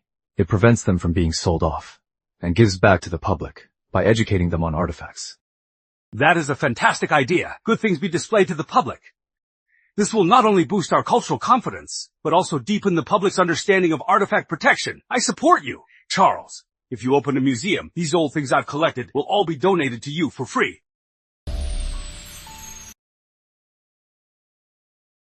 Charles is doing so well now. In no time at all, he's opened a museum. I opened this museum mainly for public education. I want everyone to know about our cultural treasures. Well said. If everyone was like you, Charlie, with your level of insight, our country's cultural preservation would be on another level. We didn't know what to get you, so we wrote this calligraphy. Thank you both. Please come in.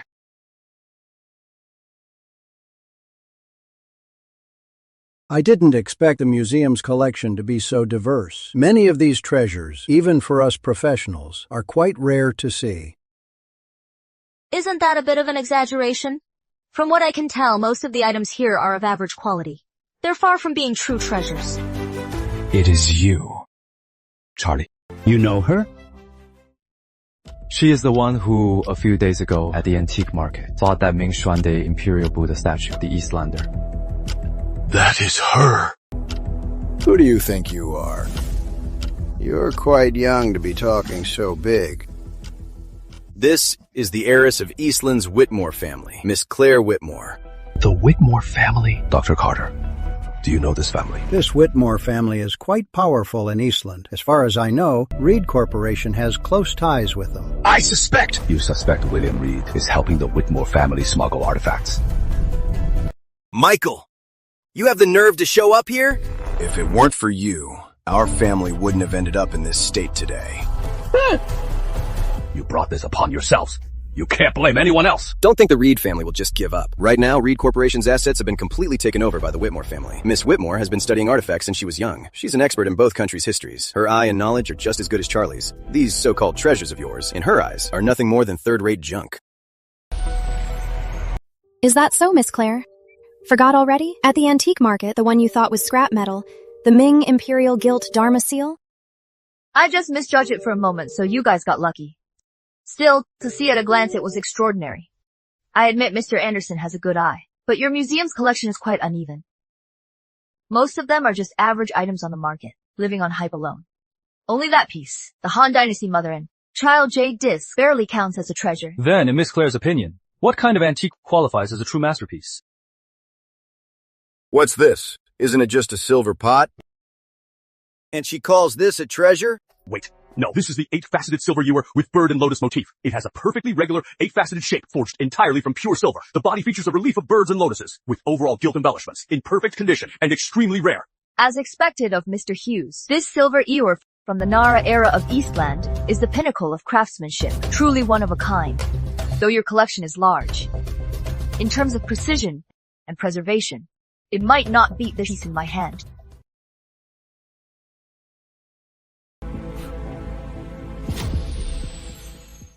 Well, Charles. Nothing to say now, huh? Miss Whitmore brought out this silver ewer. With this room full of junk, how can you compete? Miss Whitmore, may I take a closer look at this silver ewer? Go ahead, Mr. Anderson. This 8-faceted silver ewer with bird and lotus motif has truly masterful craftsmanship. What a pity, though. A pity about what? It is a pity that it is not Eastland's unique Nara-era artifact. Nonsense! This is a Whitmore family treasure passed down for generations. How could it be fake? I didn't say it is fake. What I mean is, this 8-faceted silver ewer with bird and lotus motif isn't yours. Mr. Anderson, you'd better explain yourself.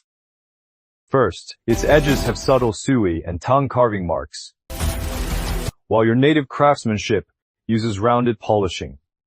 Second, at the bottom inside the ewer, there's a nearly worn away Sui Dynasty official seal. The diet mark, because of its age, and the later gilding.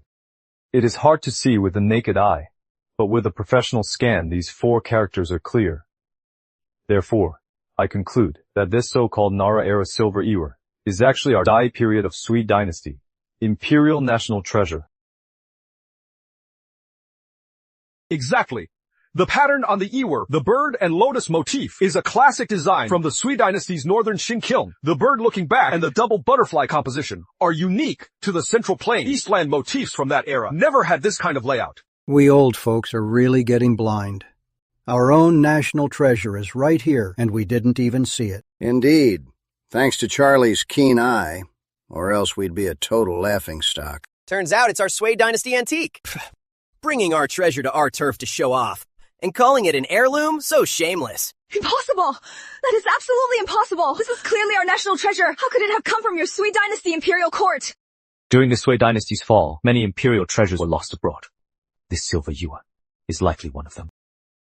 You claim to master both cultures and study antiques for years. You seem well-read, but you barely understand and have it all backward. You only see the surface of things, but know nothing of cultural origins, let alone the flow of history. Let me ask you. Your so-called national treasures, how many were obtained through loot, invasion, and theft? Number impossible. It can't be true. Even now, you still want to deceive yourself. This silver ewer simply ended up in your country, where it was disguised and claimed as your own national treasure. You keep going on about cultural heritage, yet you don't even know the origin of your so-called national treasure. What gives you the right to stand here and criticize our collection like you know better? Claiming it without tracing its roots is essentially an act of thievery. True cultural heritage is never about plundering. It is built upon a profound and enduring cultural foundation. Ah, well said. What Charlie just said taught all of us old guys a valuable lesson.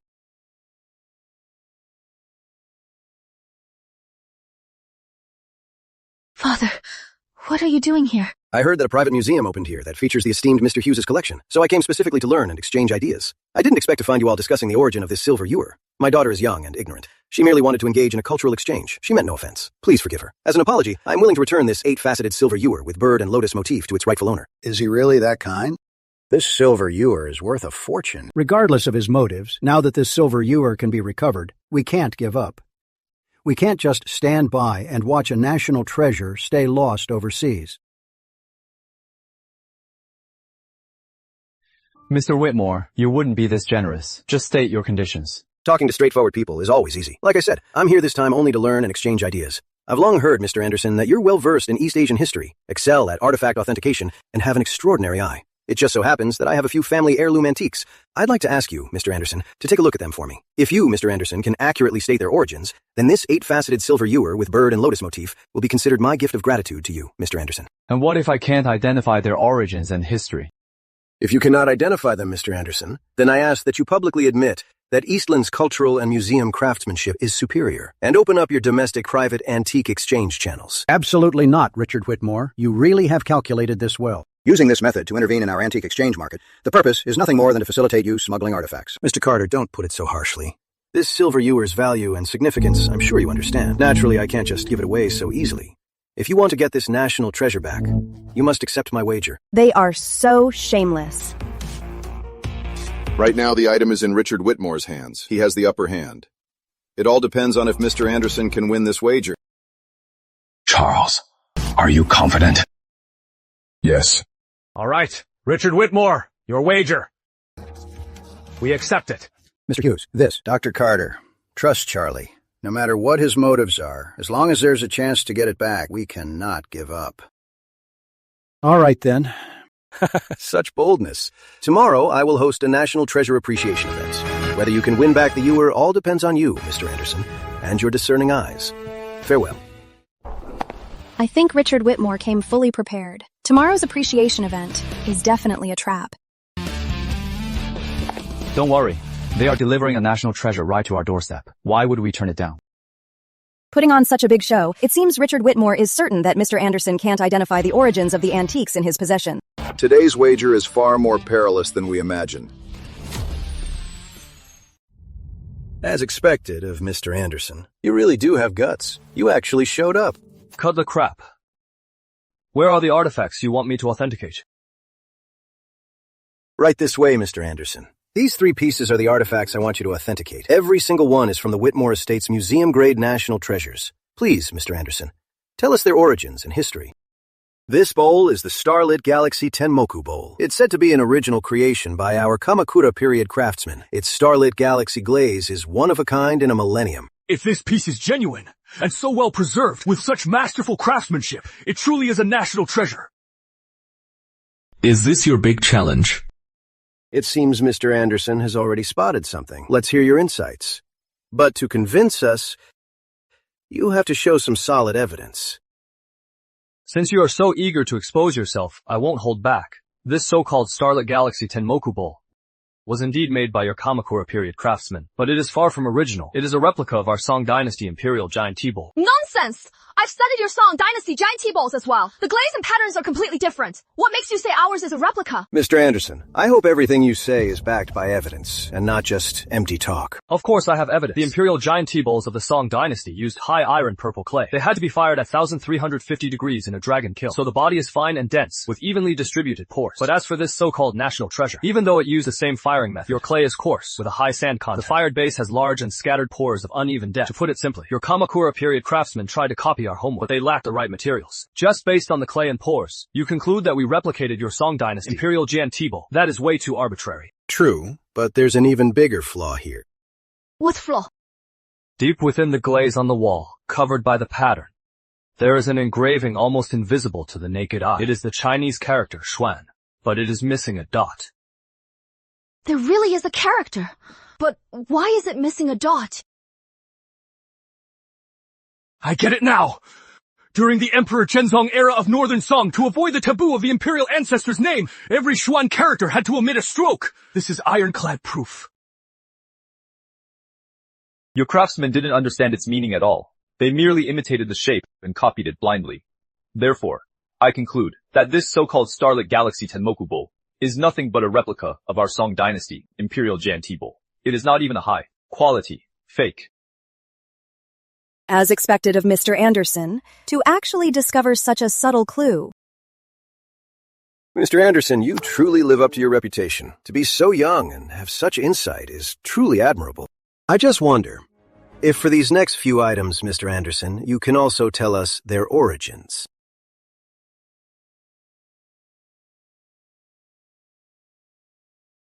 This is from our Kamakura period by a national treasure painter, a masterpiece by Master Fujiwara. It depicts Eastland's coastal scenery, as well as the locals farming and fishing. I wonder if Mr. Anderson has any unique insights. I have to say, your Kamakura period's appreciation of our culture far exceeds other eras. What makes you say that, Mr. Anderson? Because this painting is just Master Fujiwara expanding on a painting from our Southern Song Dynasty. It is just a complete fraud. That is impossible!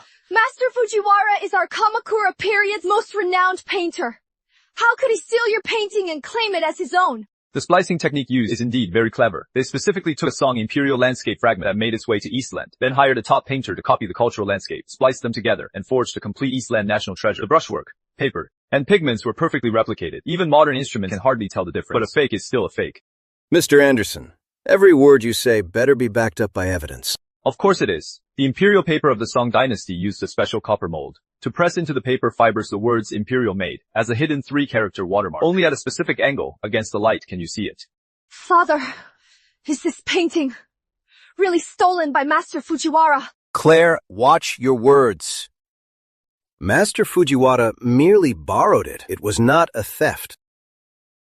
If it wasn't a theft, why erase the original seal and sign his own name? It truly is a complete fraud.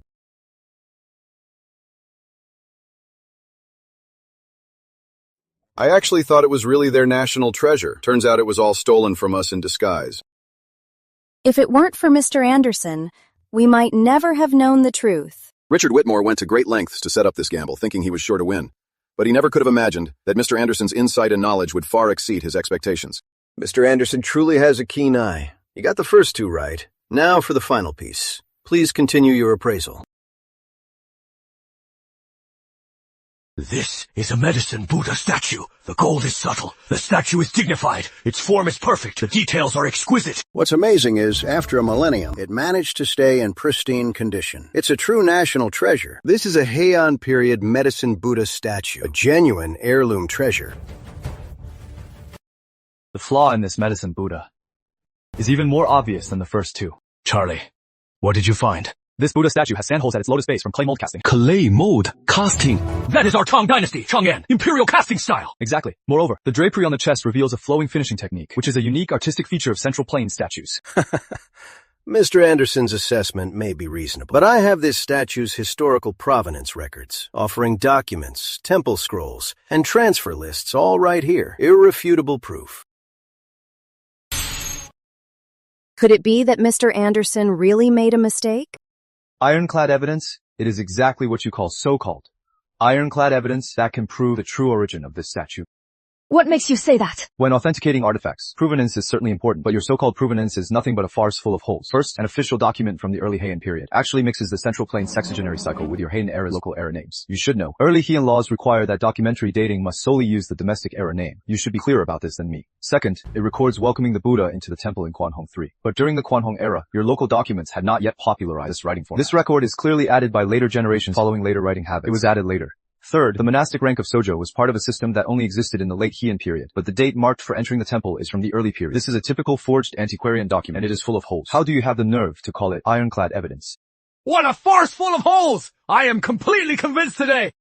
The younger generation is formidable. Charlie's wealth of knowledge puts us to shame. Richard Whitmore, you wanted to use this bet to infiltrate our antique market. Your plan has fallen through, hasn't it? And you even lost a national treasure. Do you concede? I think my understanding was indeed biased. I will go back and restudy our two cultures. Mr. Anderson, we will meet again. Charlie, that bird and lotus silver ewer has officially been accessioned into the National Museum. It will soon be open to the public for exhibition. Our superiors have entrusted us to express their gratitude to you. For the contributions you've made, there will also be commendations in the future. There's no need for commendations. Bringing back these lost national treasures is everyone's responsibility and duty. In my opinion, artifacts are never just cold objects. They are the soul marks left by our ancestors, and future generations should protect them well. Well said. With young people like you around, our cultural heritage will definitely be passed down from generation to generation. Emily, what's wrong? Are you not feeling well? Are you okay? Oh, this is wonderful. I'm going to be an ant!